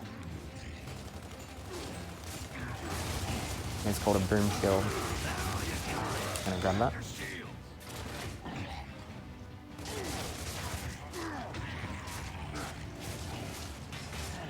Whoa. Normally you don't take any damage at all here. Normally they would just die to the hail. The enemies don't know like where like the hail spawns in. One of these emergence holes is actually placed in a great spot where they'll just hit all the hail damage. Alright, normally the razor hell disappears. What's the status on the Centaur? Hello? There we go. That took a very, very long time for the hail to disappear. Alright, there is a glitch that can happen here that's pure RNG. It's not on this rebar, but it's on the next one, where it'll just fly around endlessly for like 2 minutes. So hopefully that doesn't happen. We'll do this next rebar here. Oh, it happened, of course. So we've got a flying Reaver to deal with. Not that one, it's this one. There we go. He did kind of behave himself despite getting that push. Sometimes they can just fly like 4, 5, 6 cycles before even dropping. And you're just standing there like, where's the next Reaver coming from? Thankfully you only have to kill 2 of them there, and then you can move on. So this is the worst vehicle in Gears of War.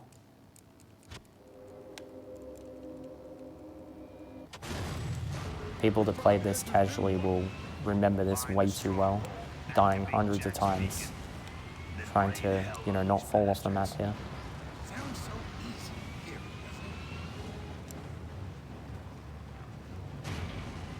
So how we make this go faster is we just keep pressing the boost button, trying to take the shortest line possible. You go up there, you pretty much get yourself to the end of this first little part. This part's broken into like 4 parts. So this first little section's pretty easy to get through. What I want to do here is drive through all these enemies. Just because, yeah, Cole's going to say that line of dialogue and it's great. There's a few hidden lines of dialogue in this game that you won't otherwise get access to unless you know how to make them happen. That one you'll probably find just like doing this section normally. So that's the first part done. Just relatively quick.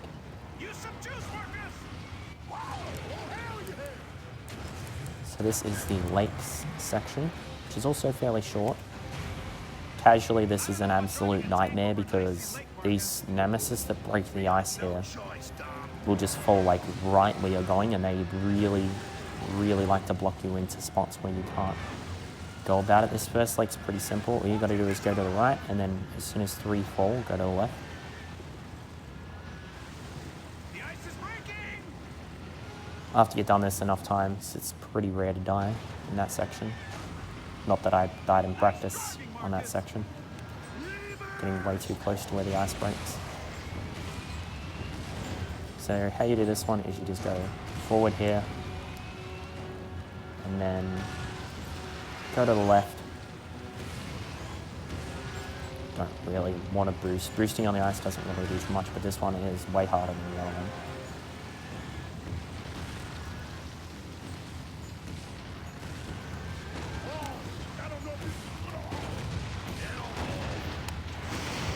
Oh, that reason. Oh, normally they only take 2 shots to kill. I don't know why it took 6. I might have missed 4. That was way too close, man. Next lake, I'm driving. Next lake, you're swimming. Yeah, bad. Stop complaining. This is probably the chapter where Bad complains the most. I guess it's mainly because he's the one dealing with fixing the tank all the time. This is another section that's meant to be played kind of co-op, where you have one person on the cannon and another person driving, but when you're playing it by yourself, you have to do both at the same time, which is a little bit more awkward. So you're not meant to be here. You're meant to go like all the way around and follow the road, which is like an extra 15-20 seconds. But this does also allow us to do something else, which is really good and important. It means we're going to spawn here before these seeders are able to realize that we're on this, and we're going to get halfway down here. This is going to allow us to get through without dying to these seeder strikes.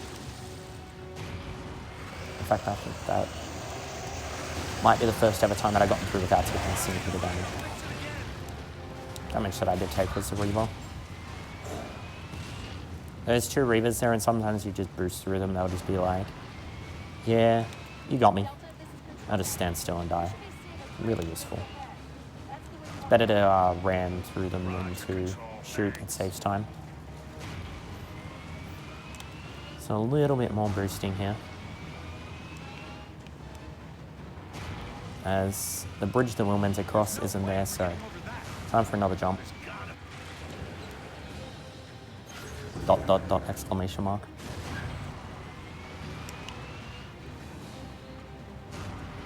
That's Bad complaining again.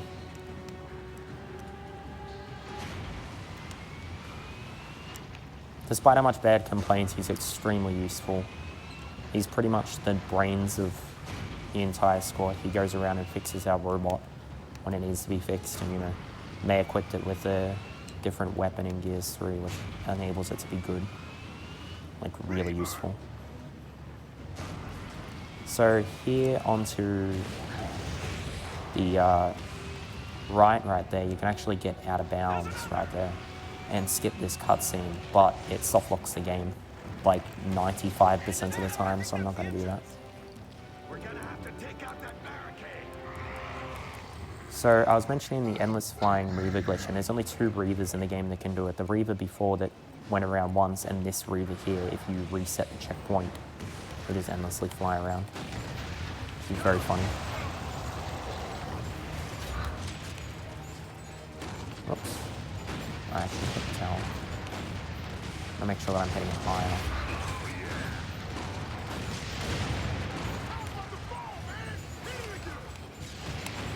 Hopefully I don't die here. Okay, we're good. So now it's time for some very, very slow driving. If there's any like donations or anything, now's a good time. Hey, we're in. Now what? We're not going to be doing anything for like another like 3 minutes. Okay, we haven't got any donations in, but it's a good time to shout out that we are raising money for Beyond Blue. It's an Australian charity that works to spread mental health awareness, and it's a great charity. And still waking up. We've got a few donation incentives yet to be met. There's a donation incentive, bid war for Odin Sphere, which is the next run. Choose the character between Cornelius and Oswald. Cornelius is winning with $5, but if you'd like to see an edgy Dark Knight, yeah, those donations in. And also Sonic Adventure DX, 2 players, 1 controller, big story. That's at about $40 out of 75. So if you'd like to see that, get those donations coming in. Also, a big shout out to UniSA. We are here at the Mod Studio at UniSA campus on North Terrace. It's a really great venue. Really excited to be here. Big thank you to UniSA for letting us use this space. If you're in Adelaide later on today, after it opens, if you'd like to come down and say hello, we'd love to see you. Thank you. So we are getting back into actual action now. Well, in a little bit. There's a bit of a section that's meant to freak people out. But it's really kind of easy. The scary part is missing a cycle. And then I'm going to miss one. I want it to be the first one because these things will continue to cycle like there's 3 of them. And missing the last one means you have to wait for all 3 of them to recycle, even if you dealt with the first 2. So hopefully we can get this first cycle. So there's going to be 3 corpses here. They kind of just reuse a lot of corpses in this game. And boomats and the whatnot. They couldn't come up with other interesting things outside of the beast barges.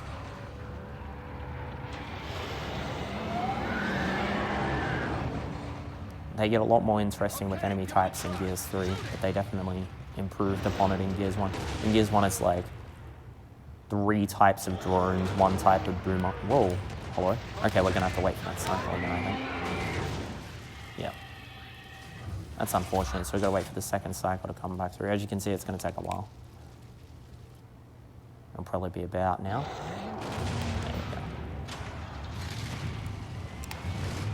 There we go. Oh. There's some really bad geometry here. Funny, Cole, that's what I was thinking. Yeah, there's like rocks on the ground, and enemies also have their hitbox.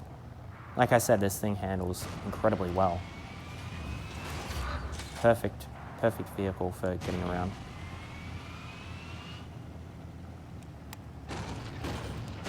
So one of the things about a perfect reload on the tank is it'll make your bullets shoot faster. And we're about to encounter 2 Brumacs, and we're going to want to have 5 shots to kill them with. So I'm just going to lay waste to a bit of ammo. We have infinite ammo whilst on this thing, which is great.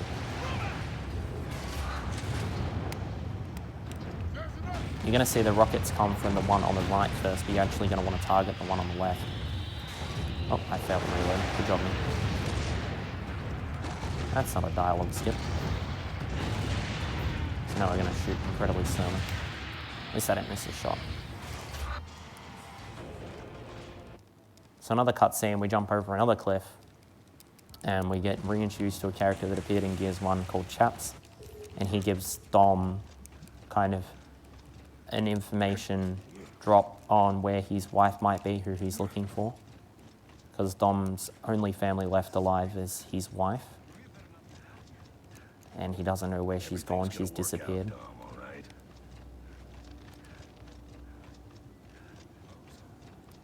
So we're just going to run all the way down here and be introduced to a new enemy type. Maybe that'll be our advantage. This would be the last route they think we take. The least threatening enemy in the entire game right here. He can tag us, but he can't kill us. He's using a weapon called a torque bow, which we're going to be using in a little bit, which takes a while to charge up and cannot kill you casually. On any high difficulty, it'll kill you with 1 strike, but on casual, it won't. We're going to run all the way over to where this ammo is, grab the ammo. Because we spawn the gunboat in when we reach that ammo, which is really useful.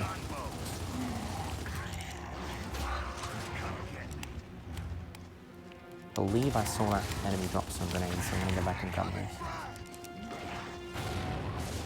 Flame Grenadiers can drop grenades, which is very, very good. They have a higher chance. Grenadiers have like a 25% chance or something of dropping grenades. 20 to 25%. They're more common than regular enemies, and Grenadier Elites have like a 70% chance or something crazy of dropping a grenade, which is so useful. So that's the last time you'll see us ever equip the flamethrower in this run. So we are going to be using the torque bow, which is the weapon that the Theron Guard was using before on us. few more carts, just a little bit more running through here. You can make it through this section without going down, but it is somewhat difficult. There's a blood mount as well.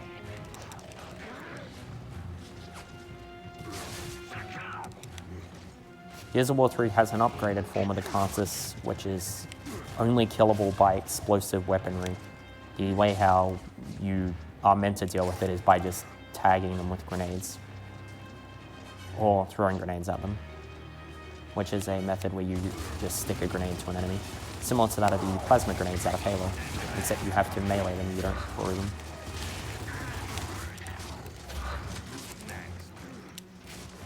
So it should take 2 12 shots to kill this thing.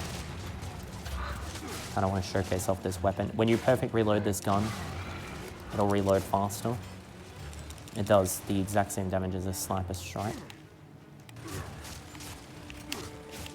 We're just waiting for Dom. So we're not getting in that boat, except what ends up happening is we just take the entire wharf with us.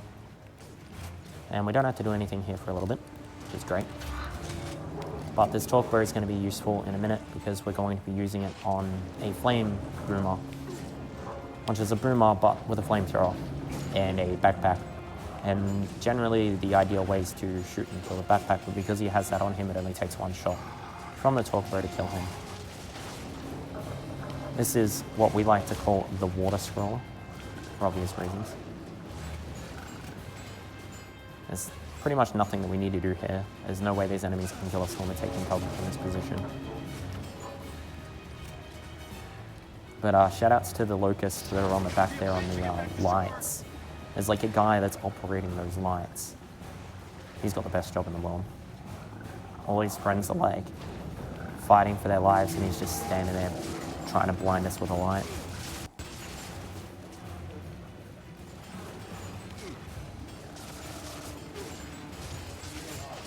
He's doing the best job. He's doing his best. Yeah, go for it. It's the perfect time.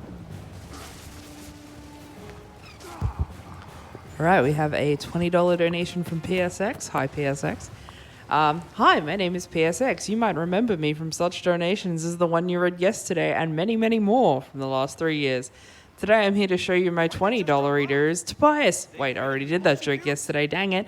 And put it towards Sonic Adventure DX 2-player, 1-controller shenaniganery, which is now about $15 off getting met. So hopefully we'll have that done. What happens if we breathe in this? Too late now. So that is emulsion fumes right there that we just went through, and they're going to play a much bigger role in like Gears 3. If you play through the series, you'll know exactly what I'm talking about.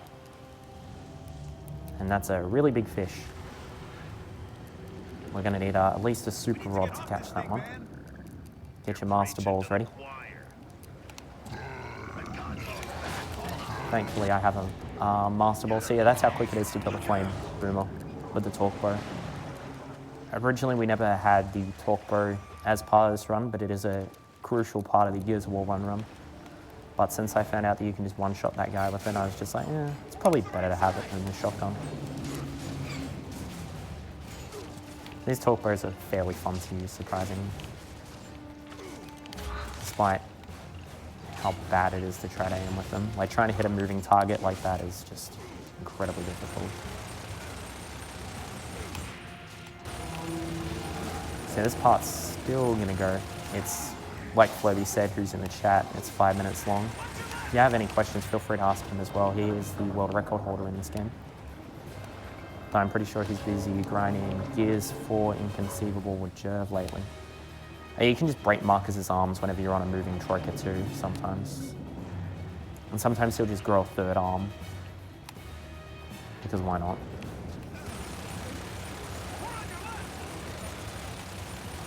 Because roadie running's way faster.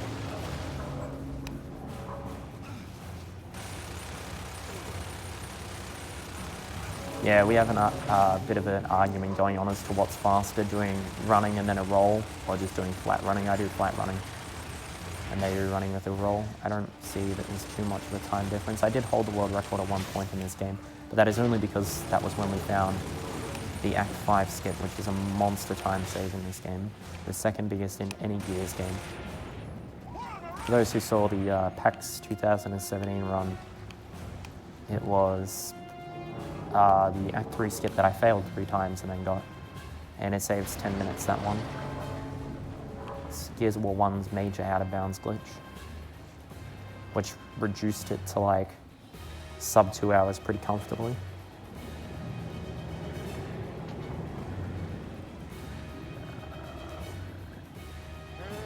Yeah, Gears 2 has the most auto-scrollers probably out of all the games, including Gears 3. Gears 3 certainly tries to beat it. Gears 4 auto-scrollers are interesting because they make it like a mini horde game.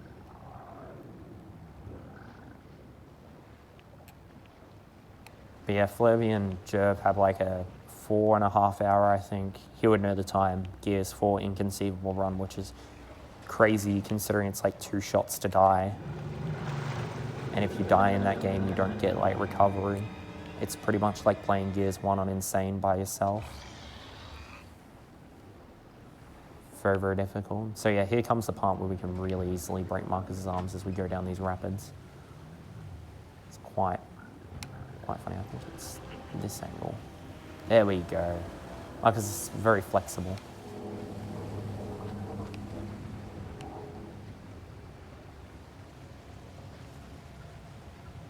Very flexible, man. So we're about to encounter one of the bosses in this game.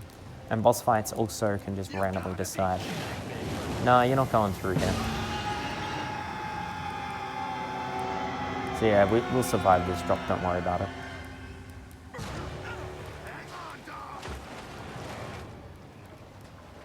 Because why not? We survived some very interesting high-rise falls in this game.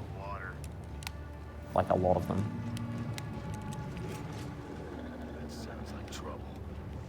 Oops. I meant to do dialogue skips here. I'll spawn this in. There's always something under the water, Dom. So our little friend's about to have a nice little snack here. He's going to eat our engines, which are these 2 fish that we've been using. Just by skipping that dialogue, he'll eat his food faster. So these can fall anywhere across the line. They can fall at the front, back, or middle. That's a middle one. And I'm just going to play this safe because it's sometimes hard to tell whether or not we're going to land on the front or the middle one. We're going to land on the 3rd spot. It'll be a little bit more obvious. Yeah, that one was the front one, for example. Interestingly, this is one of the very few parts where gore still works, even when you're up or off. So I think that's going to be like right on the very front. Yep.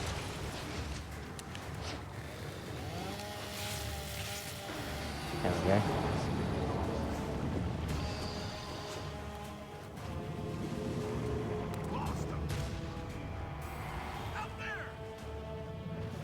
So we're going to do a few more dialogue skips during this fight, just to make his cycle go slightly quicker. On insane difficulty, you have to do this, the tentacle fight like 3 times, but on easy or casual, whatever you want to call it, it's a lot easier. You only have to do it once. So the way how you kill this guy is you shoot him in the eye once, and then he'll back away. And he's going to open up the grenades. That main strife is to just let you have access to the grenades because you're going to need them to deal with this guy. And then a fairly easy boss fight. Gears of War 2 is kind of infamous for its boss fights being ridiculously easy.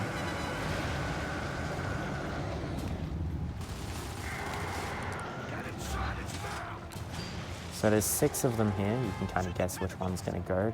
It's always random. I'm going to go, I was going to say middle right, but it was middle left. So yeah, you have to do this cycle like 3 times on Insane, but on Casual, you don't have to. You only have to do it once. And that is the end of the 3rd act of the game. Biggest, Sometimes you can just randomly die there for no reason. There's a couple other parts where it can happen. Let's just get out of the water. That one's probably killed Floby's world record runs more than anything, that glitch.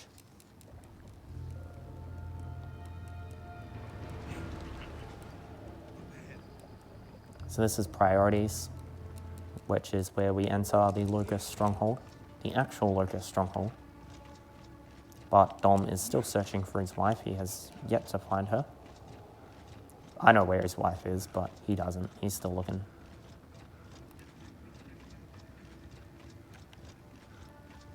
So we're gonna just run through here. So I did mention earlier, but the guy who did the soundtrack for this game also did the Transformers movies soundtrack to the Michael Bay ones. So you may hear some similarities as we're going through. He did an amazing job with this. It still feels like the Gears 1 soundtrack, but also feels like something he composed. One of the best gaming soundtracks just in general. A couple of its soundtracks, like from the first game, were so good that he remastered them in this one. And he actually ended up remastering one of the soundtracks from this into the third game, which play at the end of both the games.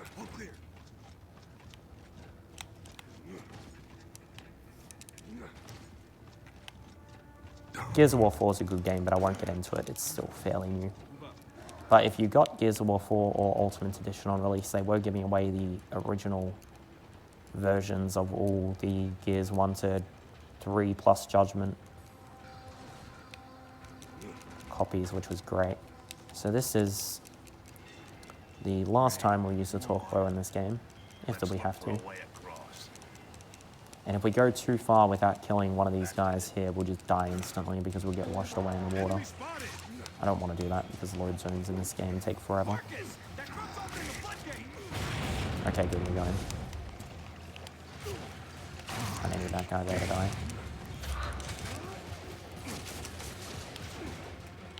Because he is using, there it is, the shotgun, which we're going to need. So we're back to the shotgun.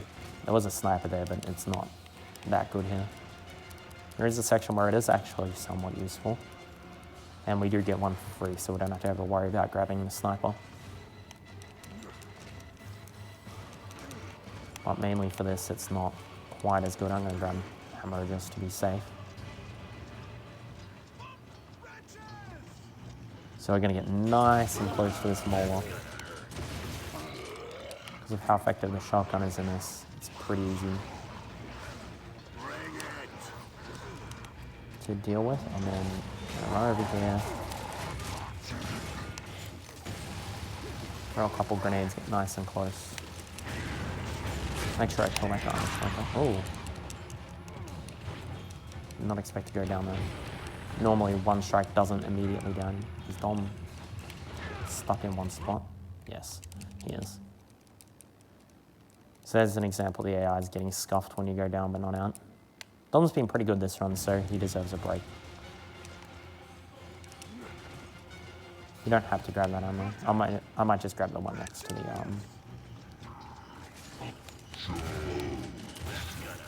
grenades there. So same strat, just going to use this boom shield.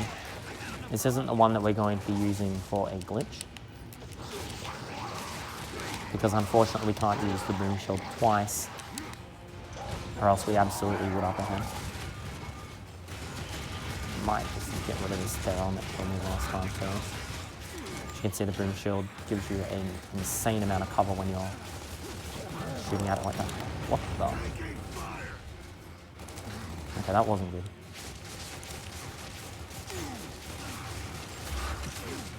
This guy has probably got the most annoying light. As you can see, it's extremely hard to see. Okay, good. Dom actually got the guy on the troika for me.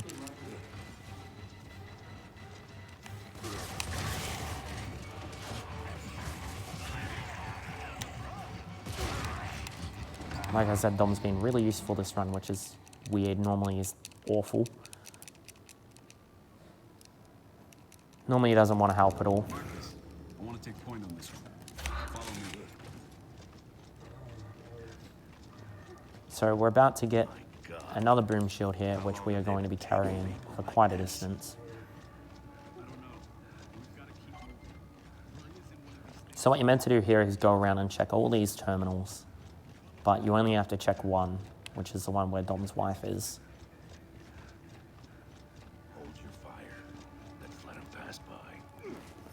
And whilst these guys are all grouped up, I'm gonna put them with both those from there. Which makes this fight really easy. I really hope the boom shield doesn't deload. There we go, good.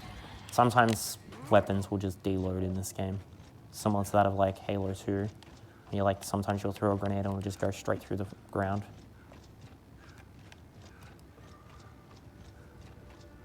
So we're just gonna do a little bit of running here.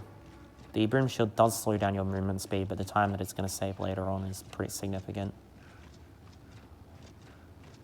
I'm just gonna run all the way to where Maria is, so we're almost there. Once you run past these, you're in the fight area. And there's gonna be 4 waves of enemies. And then we're pretty much set to do the trick from there. It's really easy, this one. The only way that you fail it is if you get stuck midway through doing it, and it's quite uncommon. I think it's only ever happened to me twice. Start looking. We got company. Jack, find Maria. We'll hold What? off. I lost the boom shield. That's never happened before. I think it's because I grabbed the ammo whilst I grabbed the, whilst I hit the checkpoint. That's all right. I do know that weapons sometimes do deload. It will definitely make this fight faster because I won't have to worry about it.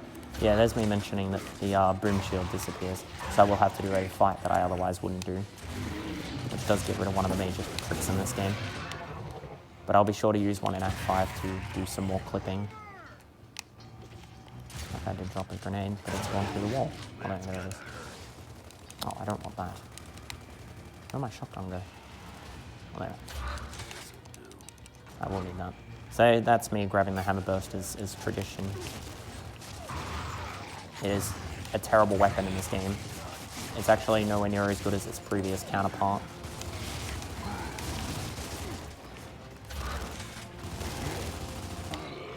So there's me getting marathon as usual.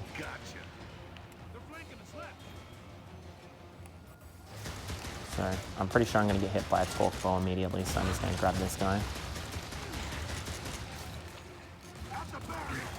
Hit by a torque ball in this fight would be awful. And there's me getting hit by a torque ball. Meat shields like that are kind of useful. Okay, that guy just pre-fired, so now he's got to reload.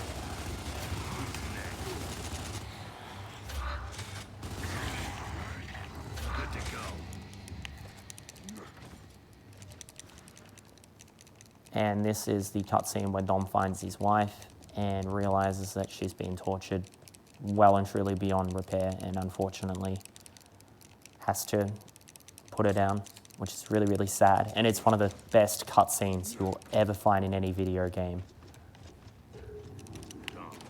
And Dom just goes absolutely ballistic in the rest of this game, like he's furious throughout most of this game in Gears 3. Which is one of the best character developments you'll actually ever see, Dom's character development throughout Gears. It is absolutely sensational. So I actually kind of forget how to do this fight, because normally we just clip through the wall and we don't do it. We just use the boom shield, vault over it, and then that's that. But, you know, marathon. Oh. Oh, the torque broken. See, I forget all the enemies in this fight because I haven't done it in like forever. Go away, weapons. I'm trying to press this down. Okay, it's not gonna let me.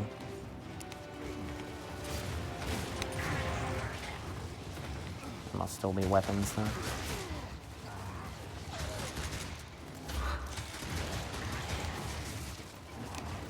It's been a long time since I even attempted to do this fight as a practice.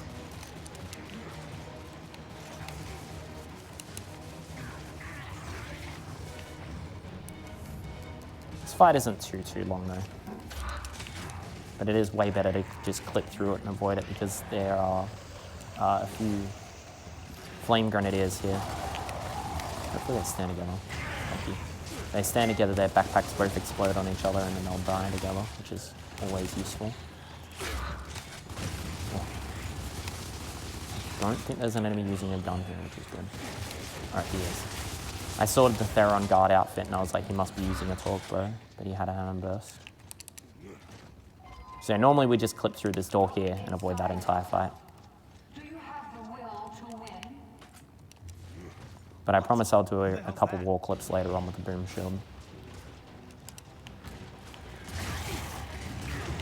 They're not really difficult, it's just you have to have the boom shield to do them. Well, I'll have to do one anyway to do the Act 5 skip.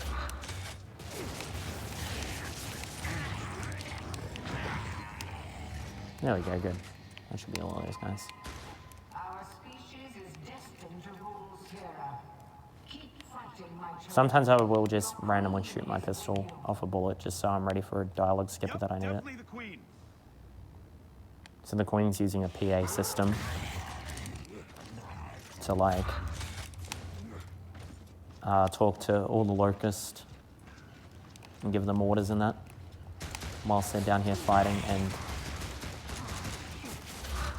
we all think that they're talking about, you know, her fighting the humans, but we're about to have a big revelation on that, which is one of the big plot twists in this game, is that there's actually another enemy type in this game called the Lander, and it's going to involve them. And the Lambda pretty much, they operate similar to Locust, except when you kill them, they explode. They're pretty relevant and pretty much like the Flood from Halo. They get compared a lot. Particularly in Gears 3, they're a lot more like the Flood.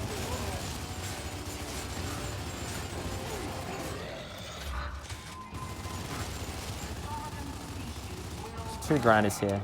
Better off just dealing with them. And then we are going to run past this next fight in a very, very particular spot, which will allow us to avoid all the gunfire. This is also where you find out what Locusts eat, which was one of the quotes earlier on in the second act, where they're like, you wonder what the Locusts eat? Well, here's your answer. These things are called butchers. They're using a machete. They'll stun you and do a little bit of damage. This is not particularly the HP that you want here. Yeah, no. Bit unlucky. If you go down in those trenches there, Dom will never grab you. Bit unlucky, but we only go back here, so it's alright. One of the good things about this game is actually its checkpoints, as long as you're not trying to like run past checkpoints and abuse them. Particularly if you play this game from a casual perspective, it's extremely enjoyable. Flame Grenadiers in the exact same spot. I'm not going to trust Dom. I need that guy to spawn like over the other side. I might just miss the grenades and hope I get a grenade drop later. Might be better just to run all the way across here. Yeah, there we go. Now he's not going to hit us. Sometimes it's unfortunate that Flame Grenadier can spawn in like 3 different spots, and he got the same spot 3 times. So when you run up here, all those enemies just basically disappear.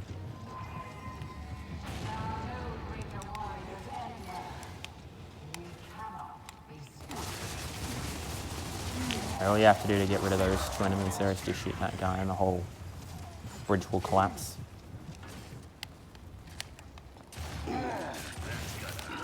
So yeah, this is another type of boomer. They're called butchers. And they're kind of probably the most irrelevant type of boomer in this game. I think their entire existence is just basically to be there like, hey, this is what the Locusts eat, which is the rockworms.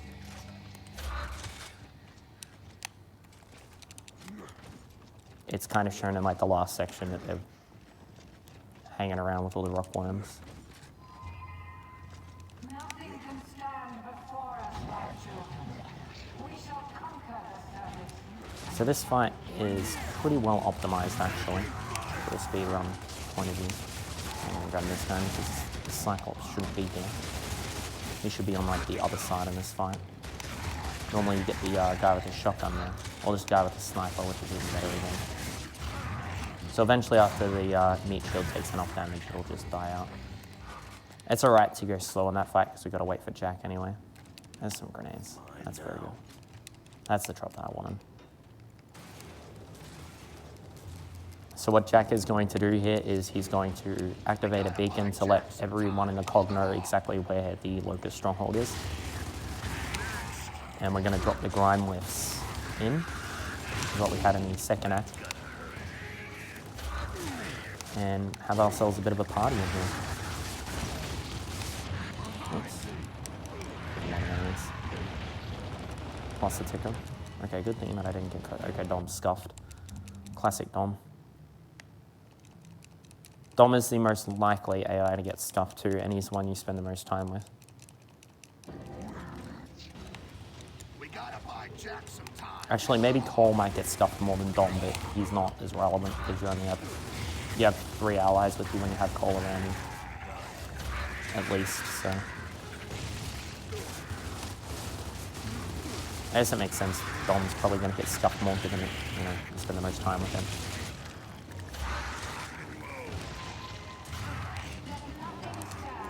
So once this queen starts talking here, there's going to be Reavers that spawn in. You can start dealing damage too. Shoutouts to a runner called Sylvanus who doesn't run Gears 2 anymore, but he was the one who found out that these guys spawn in at exactly that moment. We thought it was on the line more grubs and Reavers, but no. They actually spawn in well before then. But they're quite hard to spot because they generally sit over the other side or around. So there we go. Get them while they're landing. Nice and easy. Mortar guy. Hopefully it doesn't shoot. I'm going to use this mortar in a second. I'm going to bring it closer. Just so when we do this, we don't get it locked out of the map. You can actually knock yourself out of bounds there. So yeah, these are the grind lifts coming in. Because Jack's beacons worked.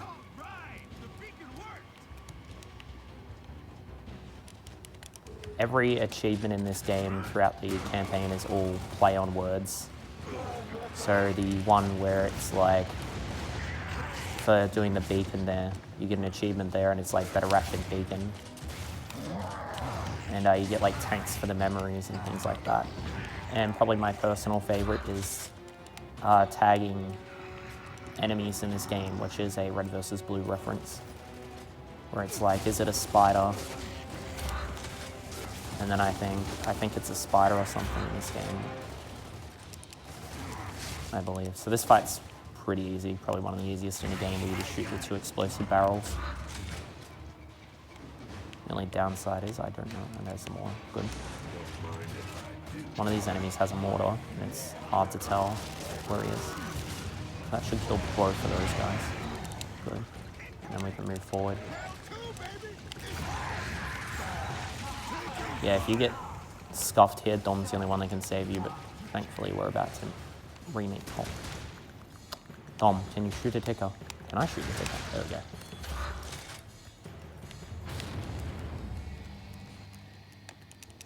So we're back with Cole and Bear. They've come down in the grind lifts. That's the palace, I'm guessing. And we're about to enter into probably one of the more boring parts of this run, so if there's like any donors or anything, now's a decent time.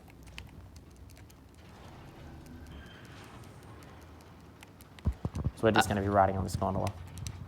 No donations at the moment, but we are raising money for Beyond Blue, which is an Australian charity that promotes mental health awareness and provides outreach to people suffering from anxiety and depression.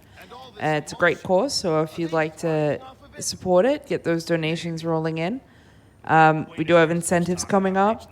For Odin Sphere, choose the character between Cornelius and Oswald, whether you want to see a small rabbit with a big sword or an edgy Dark Knight. Currently, Cornelius the rabbit is winning. And we also have Sonic Adventure DX, which is close to being met for 2 players, 1 controller, big story. It's about $15 off, or $15.20 off. So if you'd like to see that, get those donations in. Those are the next runs coming up. There's a few more later on, but those ones are the most immediate. So I'm just gonna let the Reaver hit me a couple of times because, you know, gotta give the Locust a fighting chance here. Normally you just shoot them. They don't. These Reavers have like an incredibly small HP bar in comparison to others. I don't know why. I guess it's because they're just flying around and they're harder to shoot.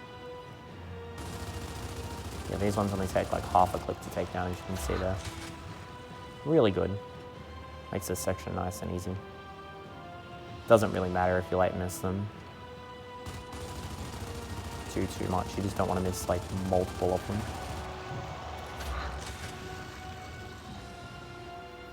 And I think that's all the Reavers, and now we're just waiting for the Gondola to drop. Maybe there might be one more. I'm pretty sure there's only 4 though.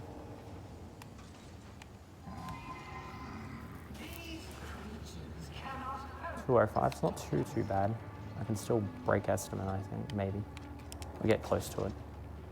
We're pretty early anyway.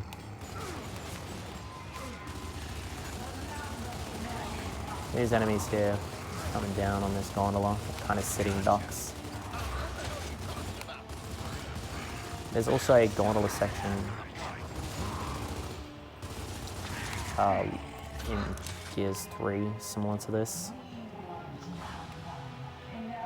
But not really identical at all. It's also a lot shorter. They clearly learnt from their mistakes of putting in too many long auto scrollers. This thing's about to go, Marcus. Everybody, wow. Okay, we just got kind of like, we couldn't like walk forward there for whatever reason. And I think Cole's stuck in the wall. Job, Cole. Yep, he's stuck in the wall. Boy, that's a long way down, ain't it? There's 2 Reavers here, and then we're pretty much done with this auto scroller. Almost Pretty sure this is the last auto scroller outside of Escape. But Escape's fun, so. Escape's actually somewhat difficult as well. Those ones there are pretty easy and pretty chill. I learned in practice actually that wall there has no hitbox at all. So if the Reaver shoots a rocket through there, it'll just go straight through. It takes a few seconds here before you can jump over. There we go. All right, Delta.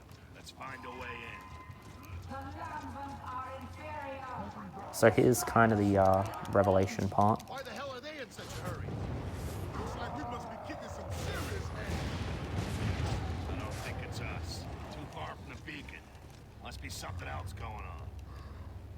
So yeah, we're pretty much right inside the Queen's castle right now. After that gondola ride, the Queen's below us, and we're going to go have a date with royalty. But first,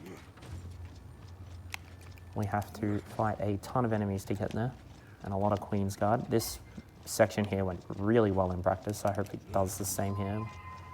The strat here is to throw 2 grenades at all these enemies, and hopefully you kill them all because they all cluster right here as they spawn in. Perfect. Not 1 alive. That's all right. Good enough. So now we're going to get a pretty easy section where we get another split option, and it's like, do you want to go down and fight all the enemies below, or do you want to do the lift and troika turret? And we want to do the lift and troika just because it is faster. Having your AIs press those buttons is a lot faster than you having to wait around for them at the very end. Saves here like 2 minutes. There's going to be a fair few locusts that we have to kill, and then once we kill them all, they'll go press the button. So we want to kill these guys as fast as possible. Thankfully, there's a couple of explosive barrels on the ground there to help deal with the vast majority of them. So that one went pretty well. Now we're just waiting on Dom. Dom is actually the one who's going to press that lever. No, Bed's going to do it this time. I've seen Dom have to press the lever before, and that's not good. Oh, there he goes. I'm guessing Dom has to be there with him. They need to hold it together.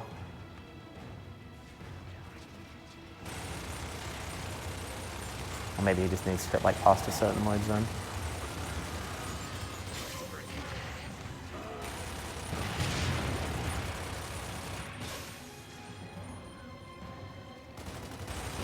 Bad and Dom are almost pretty much polar opposites of each other in this game, so it's kind of funny when they have to work together.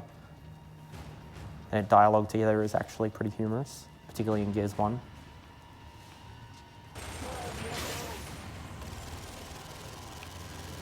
The only person who really gets along with Bad at all is Cole.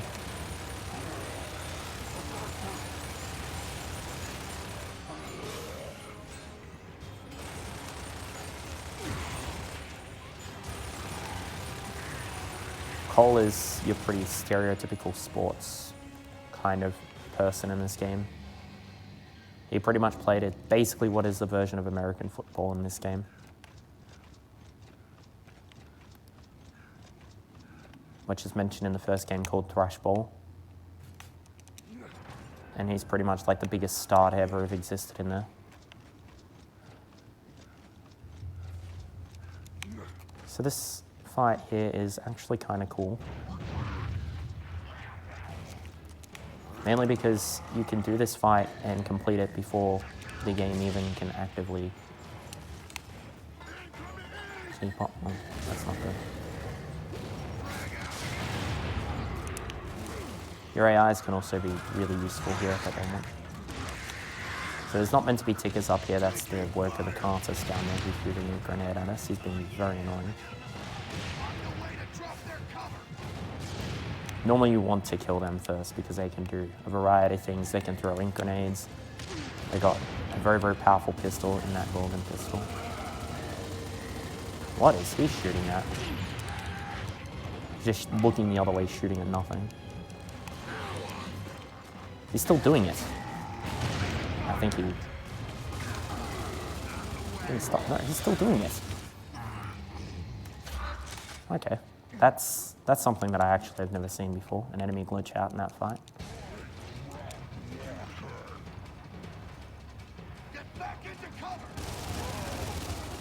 I don't think I've ever seen that even casual playthrough on any fight. As I fail another reload.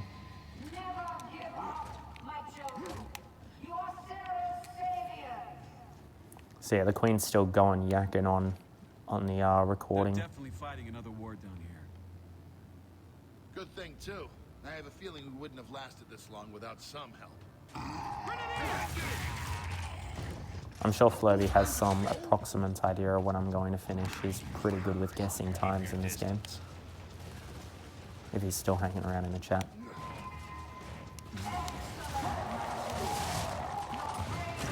Ooh. I'm just going to back up and get my HP back now.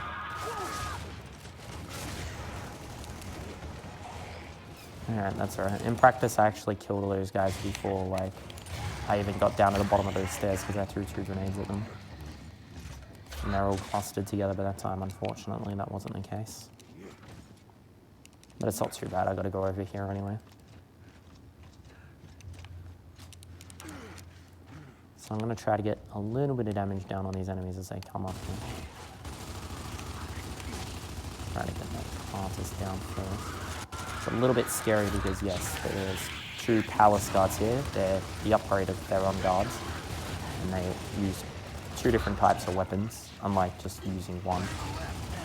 They're pretty much the equivalent of Gears 1's their own guards, which are way more terrifying.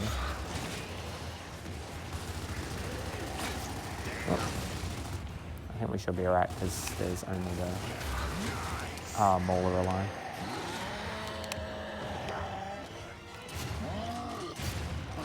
We won't be using those boom shields though.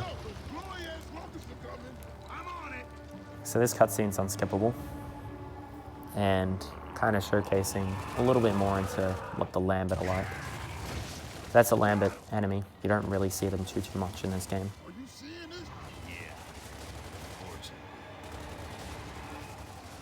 Kind of a little bit of a hint into a little bit more in a Gears 3 story right there. End of the line, folks. Which is a really good game, I just don't like the ending. It's very... seems too convenient. This game's got a much better ending. Gears 1 story is just like 2 different objectives, but this game certainly has more objectives based around characters in it. It also looks much, much better than the first game. There's a lot more detail in the environments, and there's a lot more like detail in like the weaponry. Stay alert for traps. Not gonna give up the palace easily. Also, we don't have to deal with the reload glitch, which is really nice. At the windows! So you actually don't have to do that fight. They're like, oh, we got him in an ambush. Nope. See ya. Good ambush, by the way. Jacinto shall sink, and all of our enemies will be vanquished.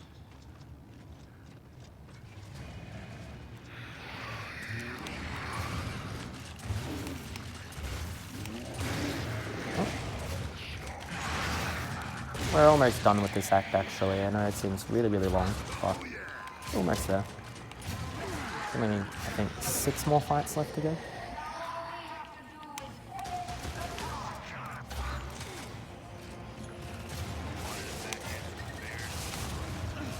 And then 1 boss fight. The boss fight's fairly short, but I did have a lot of trouble with it in practice, which I shouldn't have been, because it's really easy. Still an enemy alive. There we go. Alright. Where's this enemy at? Must be a ticker or something all the way back there.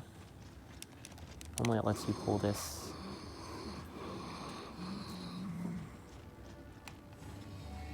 There we go. He must have been down but not out. So you just gotta wait for him to finally die out, because eventually if you're down but not out, you will just die out. Unlike Gears 3, which is like, you can just pick yourself back up automatically in solo campaign.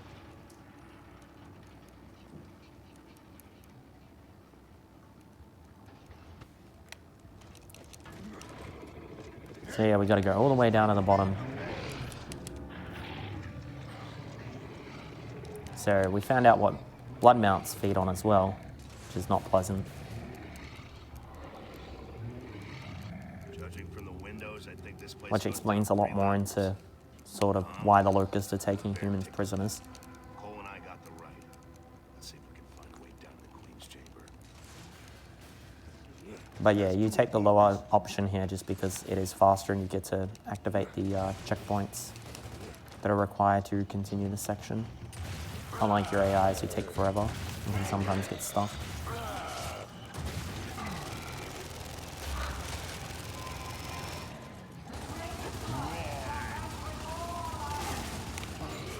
So it is currently about 7:30 here local time, and a lot of people are waking up, putting the kettle on. And so I'm thinking that it might be a good idea that I make everyone in Adelaide something to eat. I was going to do this as a donation incentive, but it feels a little bit too cheap. So I'm just going to do it anyway. It's a little bit of an Easter egg here.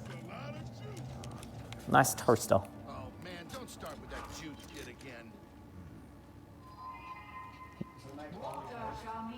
Unfortunately, no. It just makes regular toast. I don't like my toast burning. Chipper, ain't she? Yes, we definitely put it over. So it's a little bit of hidden dialogue there with the who wants toast. And then later it goes, if you're on like a high difficulty, it'll go, who wants toast? I like them crispy. I like them crispy on the outside. So there you go. I hope you guys enjoy your breakfast. Everyone in the stream and everyone around Adelaide can enjoy that.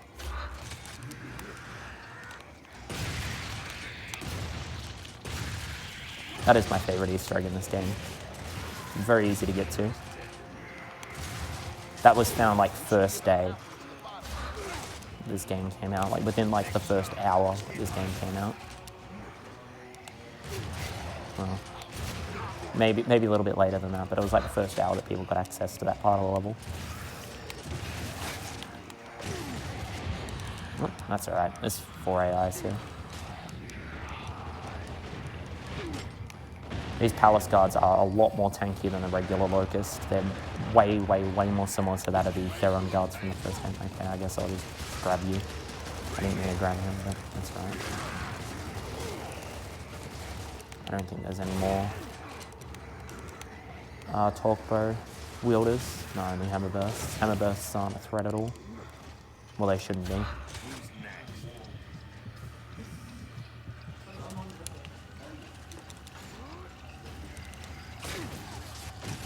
Well, that was unfortunate. It also seems like they perfectly reload their torpedoes because they do fire way faster than regular Therons with their torpedoes. The difference is mainly in their color scheme, like these ones are a little bit more silvery than their regular Therons. They also have slightly larger coats that they're wearing.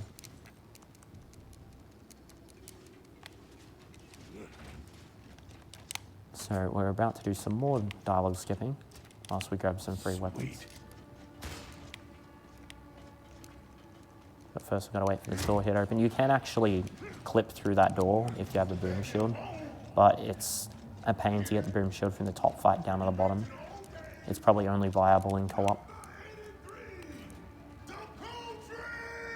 So yeah, we stole their PA system. We also found out that Marx's dad wants us to go flood the Locust network. Oops. I should have skipped that down, but it's alright.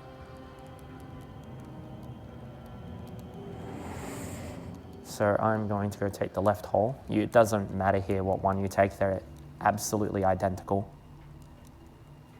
It just depends on what side you want to fight on. I find the left to be way better.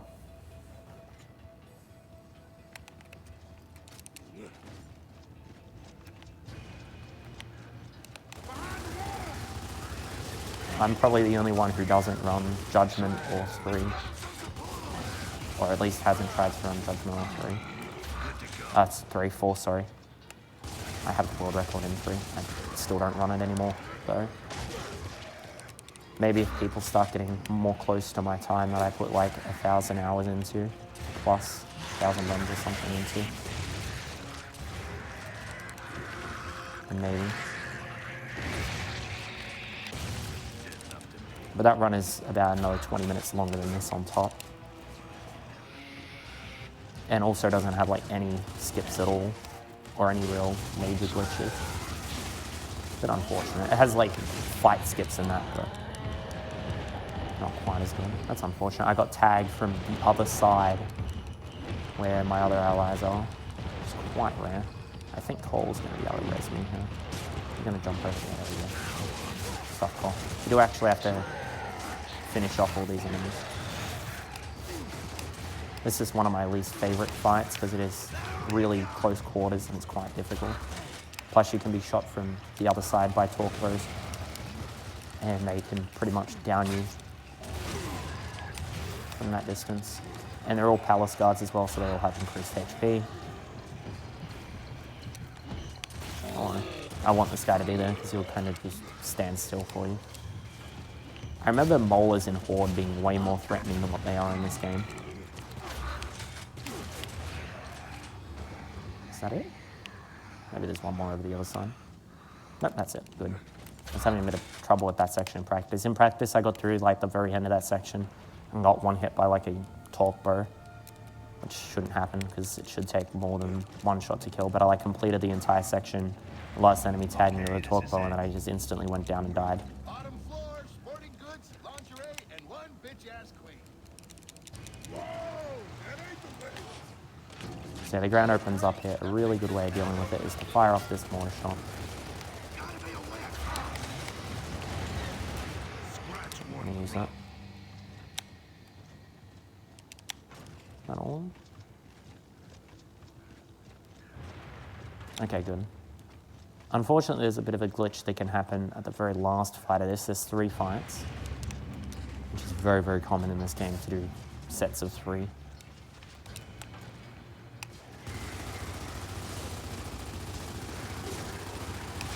Those who are wondering what Horde mode is in this game, it's where you pretty much, if you ever play like Halo's Firefight or like Call of Duty Zombies, it's similar to that. It's just fighting waves after waves of enemies.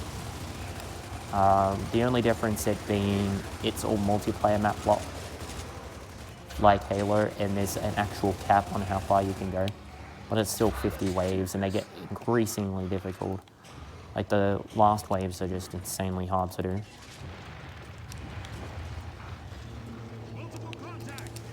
So yeah, this is a fight that can actually glitch out. I'm really hoping that it doesn't. It did in practice and it costs you like 5 minutes. Almost. It's just like you standing around just like waiting for like the last enemy's timer to run out. The enemies in this game have an eventual timer that they don't spawn, which is great. But they'll just despawn.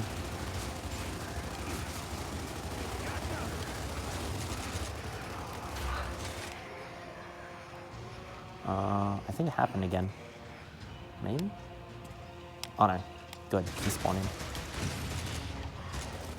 Yeah, sometimes they can spawn on the other side like that. Can really catch you off guard. Is that it? Yeah, there we go. Good. We didn't get that glitch.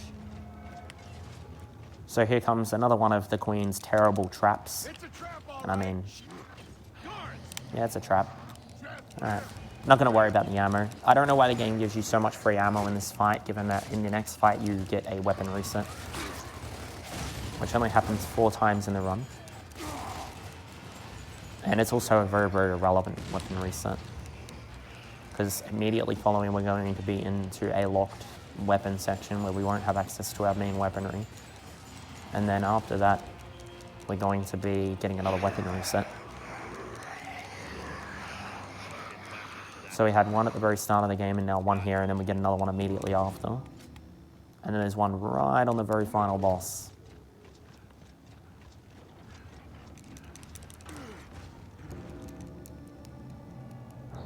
So this is a boss fight, and this is an enemy that we haven't seen because he only appears in cutscenes previously. His name is Scourge. And he basically looks like a giant Cartus. Also, he is awful to play in the multiplayer, in my opinion, in this game, because he's, like, little cloth appears over covers and you can't catch people by surprise as easily. There he goes. He's looking at him waddle along. He's like, do-do-do-do-do-do. His animations are pretty hilarious, actually. Oh, he pretty much has all the same weaponry. Dom, are you scuffed? Okay, Dom's scuffed.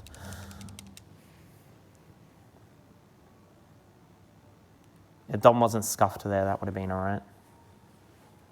But you can generally tell that he's scuffed or not if he's standing in his spawn position, not moving. It's a pretty good indicator.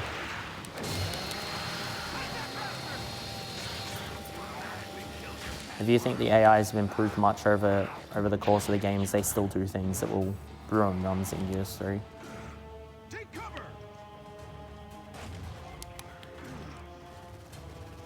Like, you know, play with environmental damage. And if they die, like, it will force reload you. Is he scuffed again? No, he's actually not scuffed. I don't think he's scuffed. It's hard to tell. They're behind cover, it's hard to tell.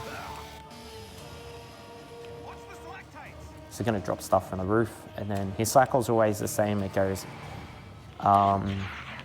chainsaw phase, tickers, ink, selectite, and then ink drops from the sky, and then chainsaw phase again. And there are 3 phases to this, so you get one at the start, a second one here, and then this one's the last phase coming up. He's a fairly quick fighter overall though, which is good. Unfortunately, Scourge is going to stay around after this fight. Because all we do is deal with these double lancer stuff. Which, by the way, is way more powerful in the cutscene because he rips through an entire tank with it. In one of the Gears 2 dialogues, he goes, oh yeah, he ripped through an entire tank with it. So he's absolutely crazy. But yeah, he is pretty strong in the cutscenes, but his fight's pretty standard. This is actually probably the hardest part of the Scourge fight. I guess the guys are like at Epic, hey, we didn't put in like a hard enough boss fight. Oh, well, this will do. Yeah, the stalactites don't really do anything to you, they just knock you down, and then there's like no damage, and then it'll just drop inks, which is the most annoying part of this fight. Ink grenades are basically the exact same as environmental damage. Very important that you roll there. I actually found out that it would just instantly down you in practice. and you'll miss a cycle if you're down. There we go, that's the Scourge fight. Pretty easy. I should mention that, yeah, we did encounter the Queen, and she's talking about, like, that Marcus's father was, like, always the problem and things like that, I'm pretty sure. I can't recall. And she's like, I've had enough of this, Scourge, deal with him, and that's why the boss fight starts. She really, really hates Marcus. She escaped on a reaver. Forget the Queen. We need to find a way back to Jacinto. Well, there are 2 more reavers back there. But she knows what we're up to too, which is kind of a problem. So we have to be quick to try to catch her off guard. Let's go. Bridge is connected. So now we're about to come into one of the best lines and gears. There's the Reaver. Don't really need to look at it. But Scourge is shooting at us still. He's still around. He's on top of that.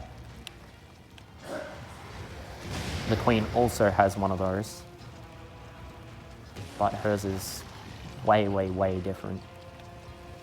Has different attacks and all sorts of different things. And it's actually a very interesting and fun fight, in my opinion. Her Reaver, but Scourge's Reaver is way more standard. It's basically just a supercharged up basic Reaver with a lot more HP and a lot larger, because, you know, bigger things always got more HP.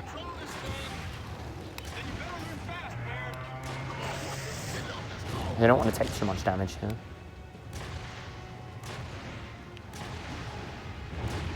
You just knock that Brumak down just with one shot. So this is the last act of the game, I should mention. This is Escape, which is fairly long, but it's also really, really fun, particularly casually. It's also somewhat difficult. You have to start memorizing, like, where all the turrets and that are, so you can, like, pre-shoot at them before they shoot at you. Like, dodge all their attacks with the movement mechanic. You kind of, like, swing side to side on this thing. It's a lot of fun.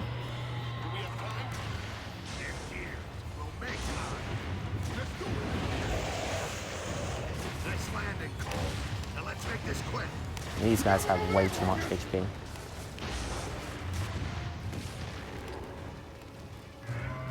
So here's a Brumak, comes through that wall. And there he goes. And my favorite basic gear in all of Gears of War right here is, look at these guys. They're like, the guy in the back's just like, what the?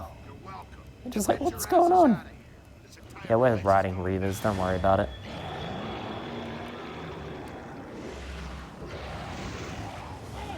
They're like, wow, those guys are insane. But yeah, they're just like, time to go back. We're retiring.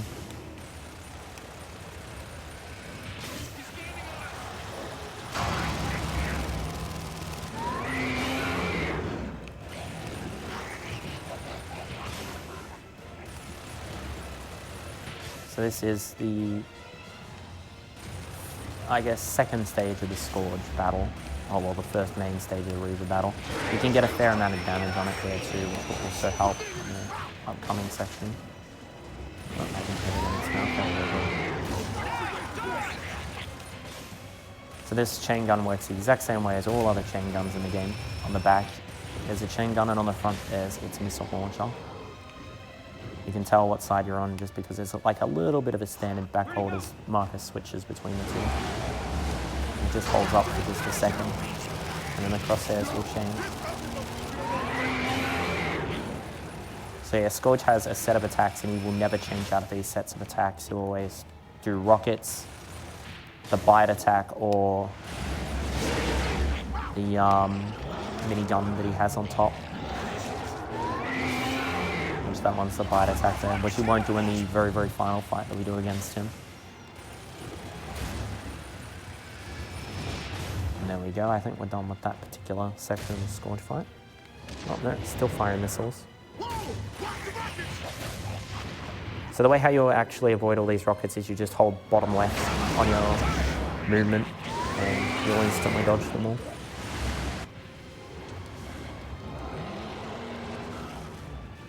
I wasn't too far from where it ended.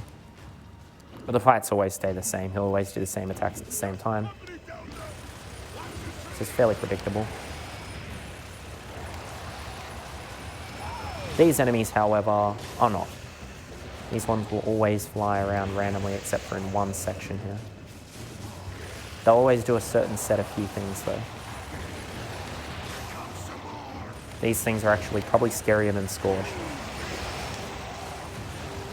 Fighting all these enemies, they can kill the Reavers incredibly quickly. It shouldn't be too much of an issue once we keep them on respawns. So they'll only ever spawn 2 Reavers at one time, because the game can only handle like 5 objects in the game at once of this magnitude, I'm pretty sure. 5 or 6 of them. So they're trying to not overload the game. Particularly since Reavers make like a lot of bits and pieces when they die.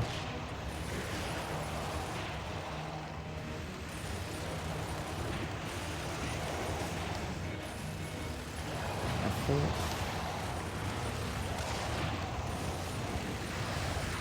Yeah. So here's us using the rockets.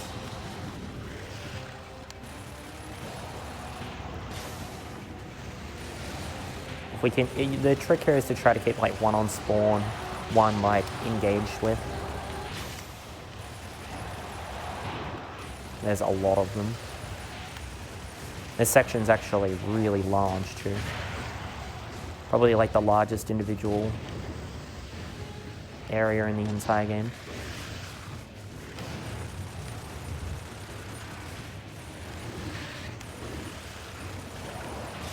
I believe the next one's, yeah. So this is the fight where they're kind of predictable, where there'll be one side and then the other side. And just keeping one on a spawn at one time. Looks like my AI's got the other one. It's alright. Sometimes you can just randomly die here, it's kind of frustrating.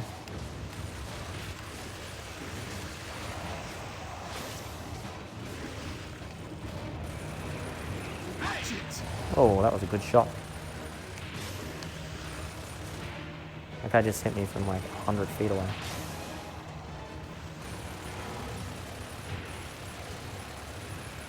So yeah, as these Reavers start to back away, that's when you know you're done with this section. And we're back to Scourge again.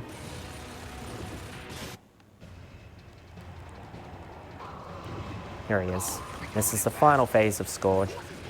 And I am the infamous one who gets the softlock name here. Every single of the top 3 runners has their own softlock that they're named after. There's one in the Worm who is named after Sylv, who stopped running.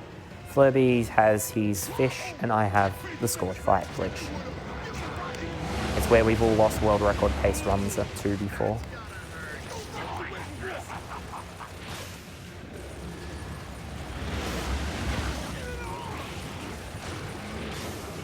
So hopefully it happens, just to fully emphasize on our memes in our own community.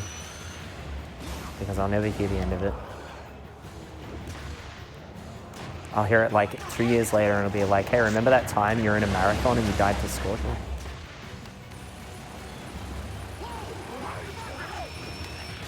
That's alright. I think I might have missed a sign. Maybe, maybe not.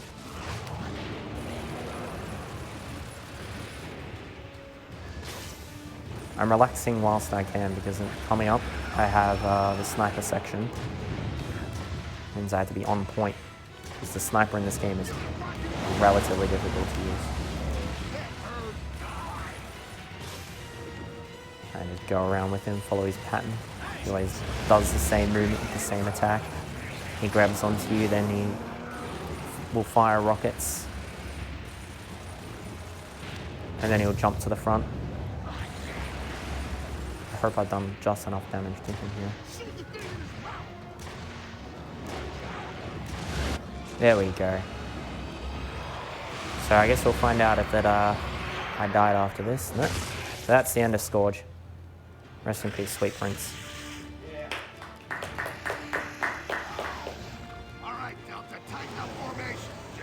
Scourge is a really, really fun fight. The very first time you play through it because it's very difficult, but then after that you realize his movements are always the same. So here comes the sniper section, and we're about to be introduced to another character right at the end of the game, but he is from Gears of War 1. This is not really a true introduction, but at least in this game, this is the first time you see him. You do hear him over the radio a bit, and his name's Colonel Hoffman. And there's a few jokes about him with Marcus, and he kind of dislikes me a lot. Anyways, he has the door code, but he's more of a friend now than what he was in the first game. Like in the first game, he's like, "You're a traitor." In this game, he's like, "Yeah, you're right. You helped me out once now, so we're all cool." So just shooting these grappling hooks to stop the maximum amount of enemies coming up. If I miss too many sniper shots here, I'll have to go to the Lancer. This fight's a little bit easier because you're in the elevated position. Hey, I'm on point. So because I got the perfect reload, I'm going to hit it with the sniper and then finish it off with the Lancer. If we don't kill it in time, this KR is going to come and finish off the rest of the enemies for us.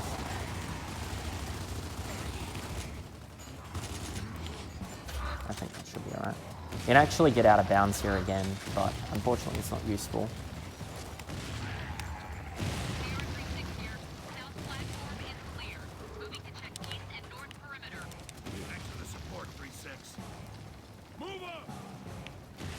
So we're going to go over here and then fight another wave like that on this platform, and then we'll be done with the platform fights.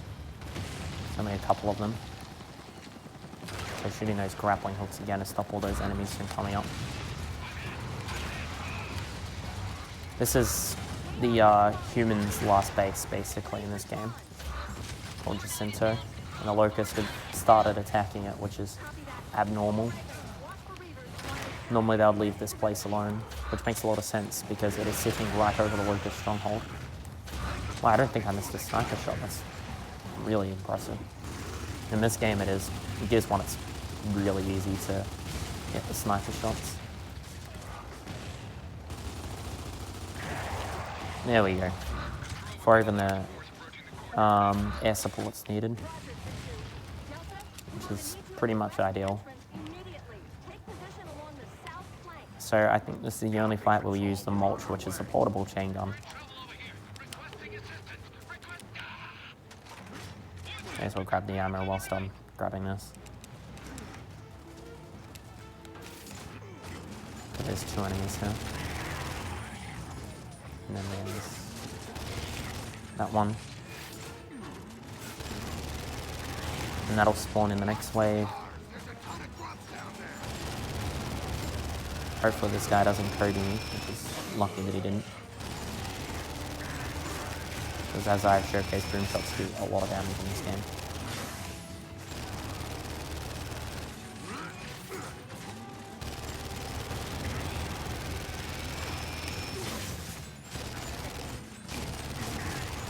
I want to have it about 100 here. I don't think I'm going to have it. That's alright. I'm just going to have to wait for the King Raven to do the rest of the work here.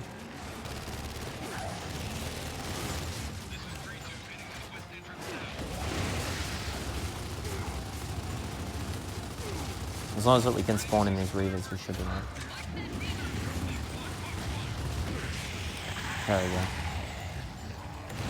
Now the King Raven here is going to be taken out by a random Brumac missile. And he's going to knock us, and hopefully he doesn't knock us out of bounds. It has happened. And it's also important you don't go too early on this section here, because you can, like I almost tried to do, because as you can see the game tries to like make you go through the ground there. Hasn't loaded properly. But yeah, you can get out of bounds here and like just look at like everything, but there's not too much out there. You can get all the way around to this other side, over here, and then you can go all the way around to where the next fight is. A couple more cog gears hanging around here. Kind of creates a pretty good atmosphere of what's going on. So we can't lose these Commoner, else we're going to have no commands, and then everyone's going to... I thought that was a Raven. It's a Raven going over here. So I have to kill 6 of these guys. There's one, just got him just in time. It's good when they drop down here because they're basically free.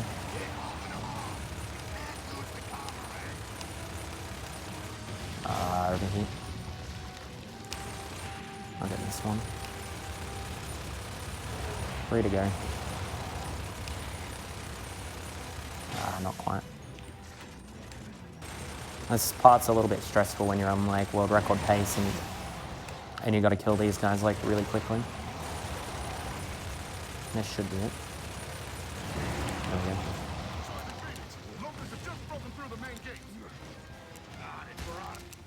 So a few more dialogue skips because it never ends.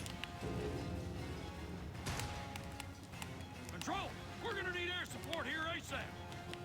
Sorry, Colonel. Nothing's available right now. All Ravens are now evacuating citizens or prepping for the bomb drop.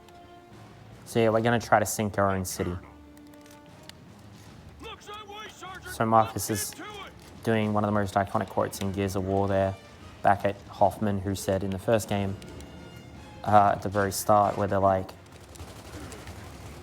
are we going to have air support? And he just turns and goes, you are the support. You're not getting air support.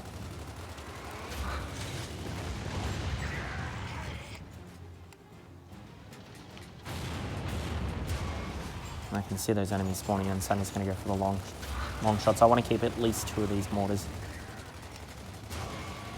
There is another mortar, but I don't want to backtrack to it. I'm going to need 2 for 2 Brumacs that are coming through.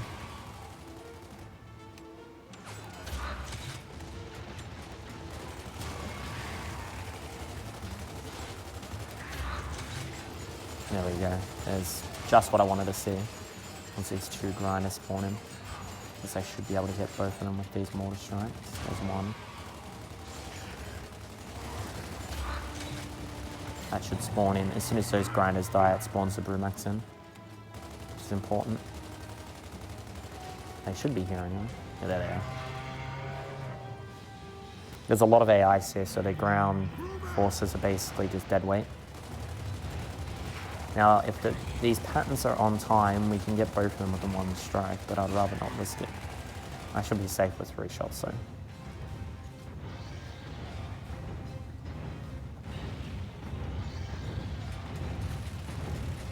That should be good.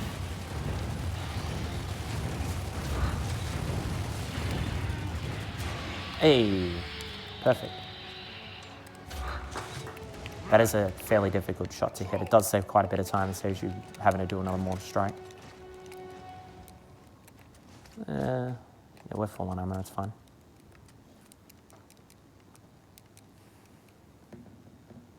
So coming up is pretty much the start of the biggest skip in Gears of War. This entire chapter is basically the start. If you want to practice this skip, you have to do this whole chapter from start to finish, and there's a reason for it. But I'm going to do a couple more Boom Shield clips because I owe everyone because I missed the first one. It's just like, yeah, there's a fight going on. I don't want to be a part of it. Seen some interesting enemy AI today. That one's uncommon, but it certainly can happen. We've seen that one before where the enemy's just like not going to be a part of the fight. Going to grab a shield here whilst we can. These guys do use lances and shotguns in that. And there's a couple snipers up there too. On the roof that we're not going to deal with because they're not relevant.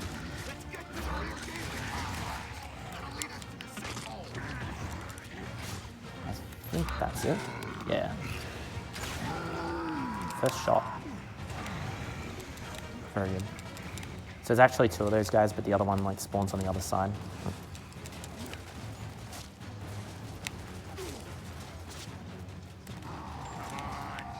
I'm gonna try to hit this shot.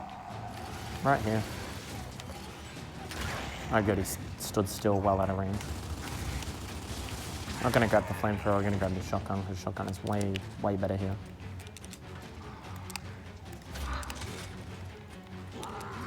I'm gonna go up here and see one here.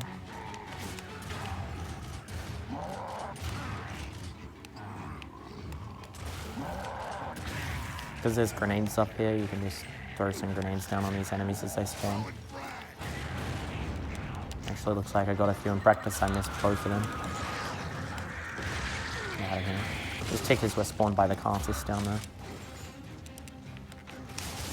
You can always tell because they come in sets of 2 and they're in areas where tickers normally aren't.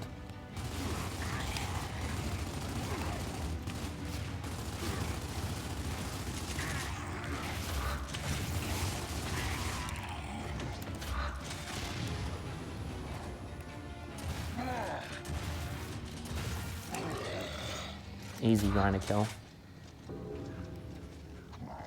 Hopefully this fight goes well. 10 minutes, yeah. I think I should be around about estimate. Actually, I'll probably be over. I forgot how long closure is. Not too far away from it. If I get this skip first try, I'll be like 3 minutes off, I think. It's alright, we're ahead. Only about another 15 minutes left of this run. I think that's all of them. That fight went really well. So a couple more boomers here. This is the boom shield that we're going to use to clip, but I'm going to grab the other one. So I have to fight these guys as well. Thought I had a melee glitch there. I don't think I've ever had a melee glitch there though.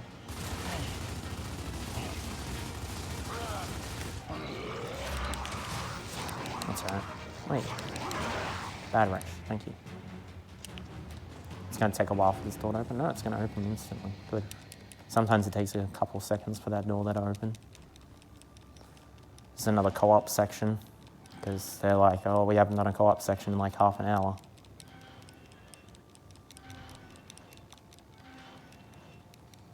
Just mash the A key constantly. You actually don't have to bring it up that high, but I wanted to anyway. You just get off after like a certain point. But I forget what it is, so... I'm not going to deload the boom shield this time. Yeah, that's unfortunate.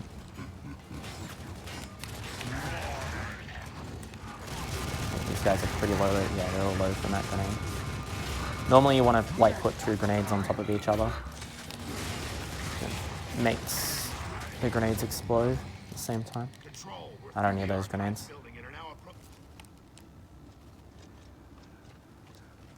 I'm going to take the garage option here. It's way faster and it's also way easier. So boom shields are incredibly well made. Hopefully I can show you just one of the tricks you can do with them. You can also do this in some multiplayer maps as well and get out of bounds. It's probably the most BM thing that you can do in an actual match.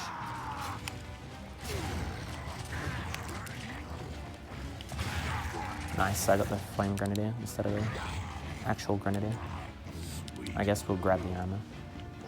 Where did that boom shield go? Yeah. I don't want to. Actually, it doesn't matter. I need the shield. There's too many.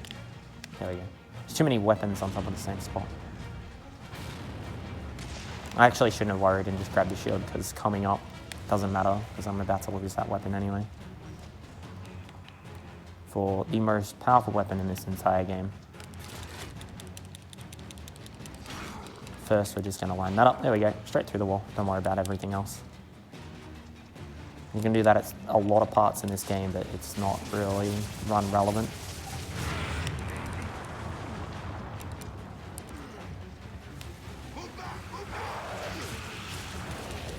It's alright, this Reaver's just going to come in, say hello,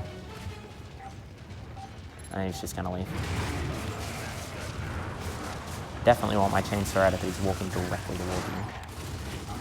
Reaver, you're meant to go away. You're not meant to be here. Dom. That's awkward.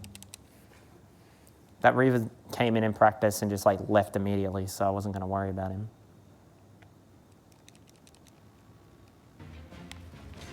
Whoops. Oh well, we get to do the boom shield clip again, which is pretty hype. Take the street. I'll sweep the garage. Going over estimates seems to be the thing, so I thought I might join in this run. Everyone else has gone overestimate almost, except Frodo. I think our first 4 runs of this marathon went overestimate.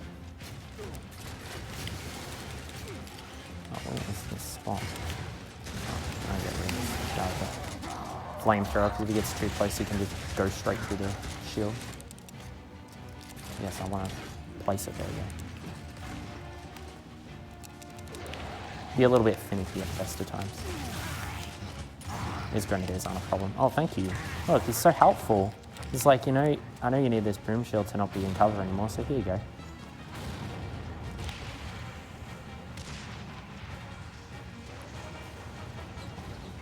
Sadly, he has to die because this section here won't continue unless there's no enemies remaining up the top. There we go, first try vault. Normally if you're too close to it, it just won't work. Alright, we'll just use the Hammer of Dawn here. I mean, this Reaper doesn't take too long to kill with a Hammer of Dawn, it's just annoying. I think he just like got the endless flying glitch. No, he's there. But great here. I don't want to be too I don't want to be directly in shot. There we go. Oh. You are way too close to my comfort. If he revved up his chainsaw and walked at me, I would have just instantly died, but I don't have my chainsaw out. If not, you go into what's known as a chainsaw duel in this game. Hello. I've never seen that grinder spawn in after doing the vault. That's alright.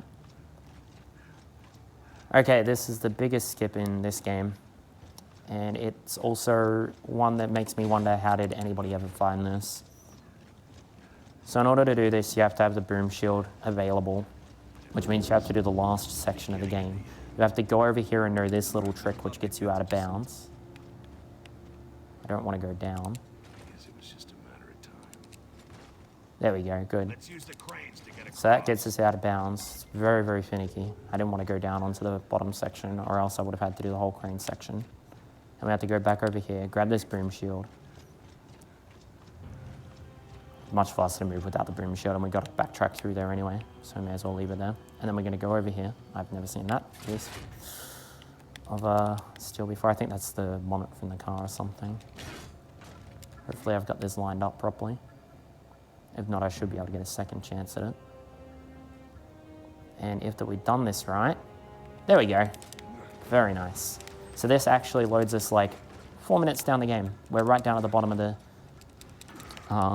crane section. We avoid doing the cranes, pushing Dom across, and then the fight's all around that section. And we end up back here with no floors loaded, which is great.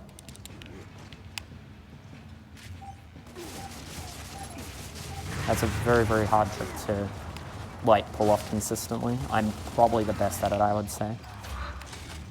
But I also practiced it the most, so it kind of makes sense.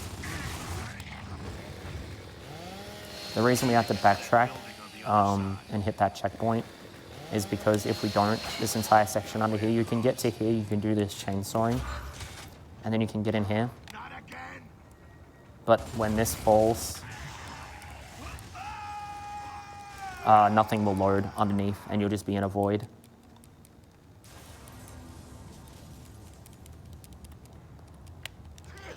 I don't know how anybody found that. It's absolutely insane the amount of step processing that takes to get that.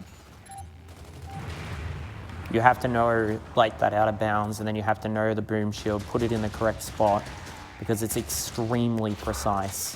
Like it's only that particular spot that works for it.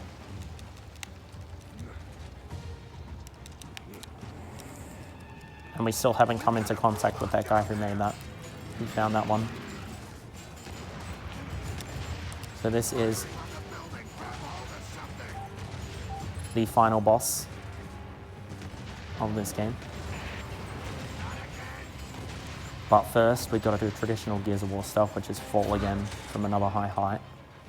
Because we've done that like, I don't know, 3-4 times already, so let's do it one more time. And now we're inside a burning hotel.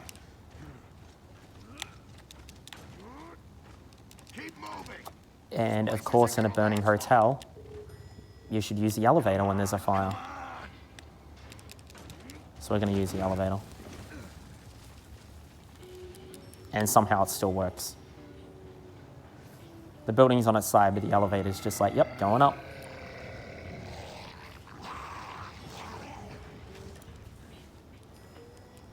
Oh yeah, we're going to be like 8 minutes over. The section's like about 8 minutes long coming up, so.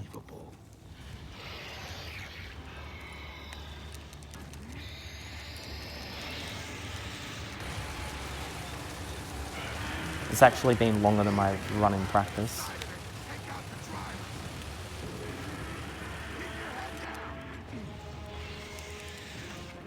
That's alright. The backwards chainsaw animation is actually better than the frontwards because it's about 20 frames faster.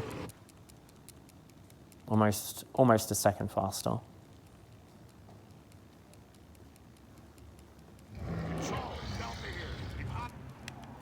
So this is the final one, and if you thought a Reaver was overkill, let's just take the Brumac.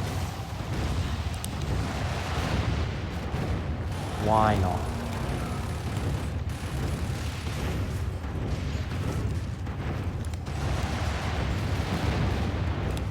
So yeah, like I said, this is the final boss of the game.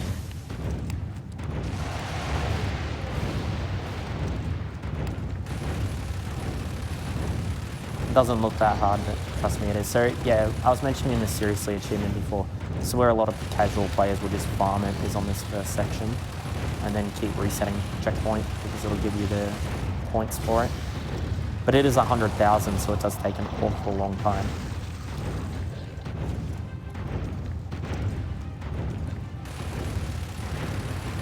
Each game has their like own version of it, and I think the third game's version is the hardest. I think this one's the easiest.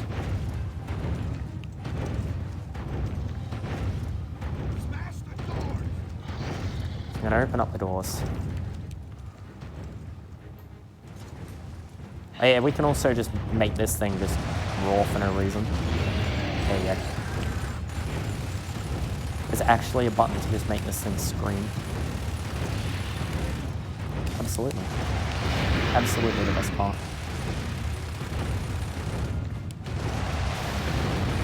So if you ever wanted to see what a Brumac and a Corpser fight looks like, you're about to encounter one.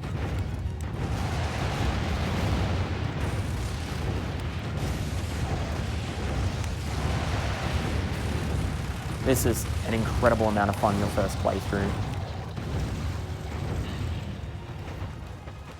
It's basically a vehicle that's got everything attached to it, but you're pretty much invulnerable when you're using it.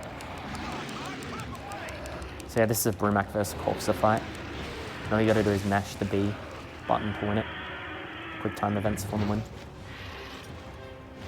Pretty much just the exact same as like a chainsaw duel, which I didn't actually, I guess I kind of did with the Scourge fight. Pretty much identical.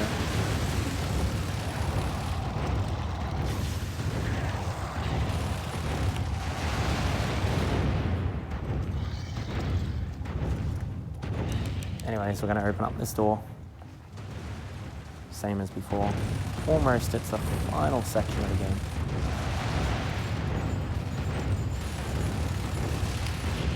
It's all downhill from here, literally. And yeah, we can just make it raw more.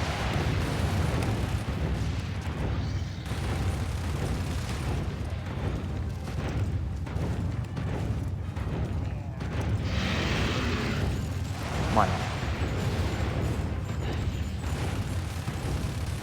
So we haven't killed a particular type of enemy yet, and the devs realized that, so they just decided, let's just add one in here. Just so you're gonna deal with it. So I'm gonna save all my ammo, all my weapons. So yeah, let's just take out this barge.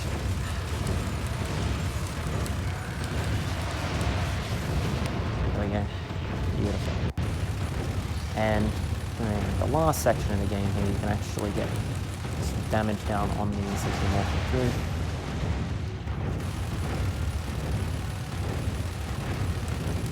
Bunch of nemesis in the air. over there, which are really annoying for this final section. You can also just walk up and punch them if they don't want to. But I'm stuck on something. That's alright. Ideally, you want that to fall as soon as you try to open the door, because you save like 2 to 3 seconds, but it's really hard. There we go. Also, yeah, shout out to the soundtrack again, absolutely amazing. Seriously, one of the best video game soundtracks you'll ever hear. It's definitely up there. It's well and truly on equal par with that of like Halo.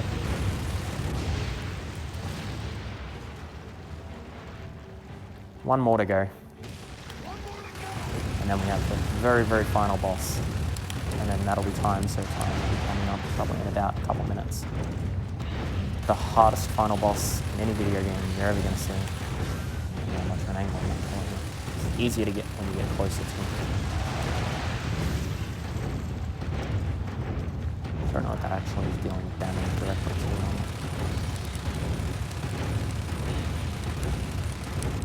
There we go. Alright, almost on time. Hardest boss fight in any video game ever. Target area is clean and we have a clear path for the Ravens. Roger that, Delta. Ravens are inbound. Spread out. So, like I said, we've known the final boss for a while. The final boss is the Brumac. Except now it's been infected and monstrous and gigantic. All you actually have to do here is hold down the right trigger.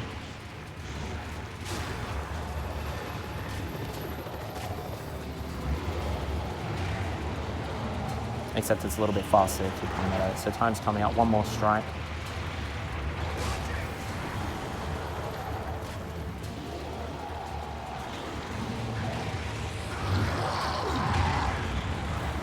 And time.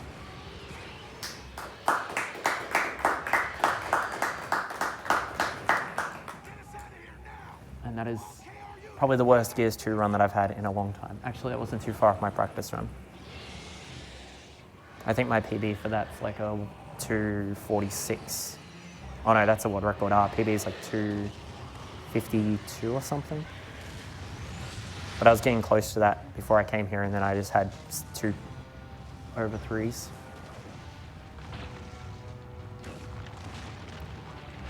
Yeah, this is a really, really good soundtrack as well. Just listening to the soundtrack alone, like with Sympathy, this one finale, absolutely amazing. I don't know how far ahead we are as schedule. Oh, we're a fair while, I think, ahead.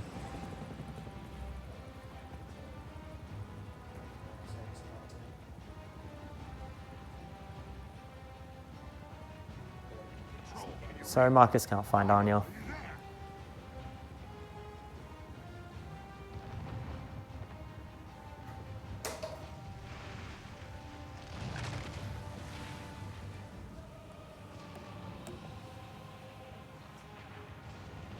Yeah, that is any percent. 100% is completing all the collectibles in the game.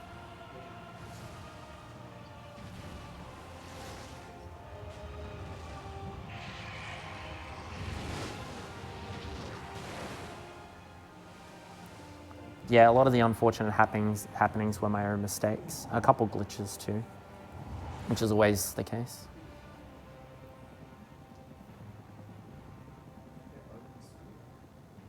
Your world can end in the blink of an eye. One event, one unexpected twist of fate, and suddenly the world as you knew it is gone forever.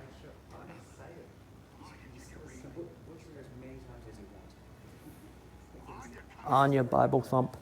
All that you held dear, all that you held close, is washed away into the sea of distant memory.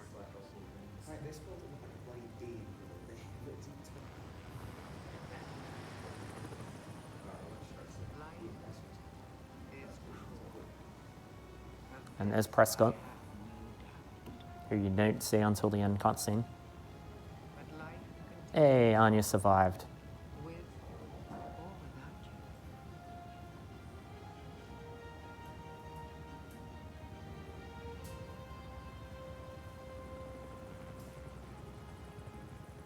So we sunk the city and we saved everything except the city. But so often, the legacies that we leave behind are not the ones that we intend. That would have been so much easier with a giant worm. Anyways, that's Gears of War 2. I hope you guys enjoyed it. It's a pretty fun run.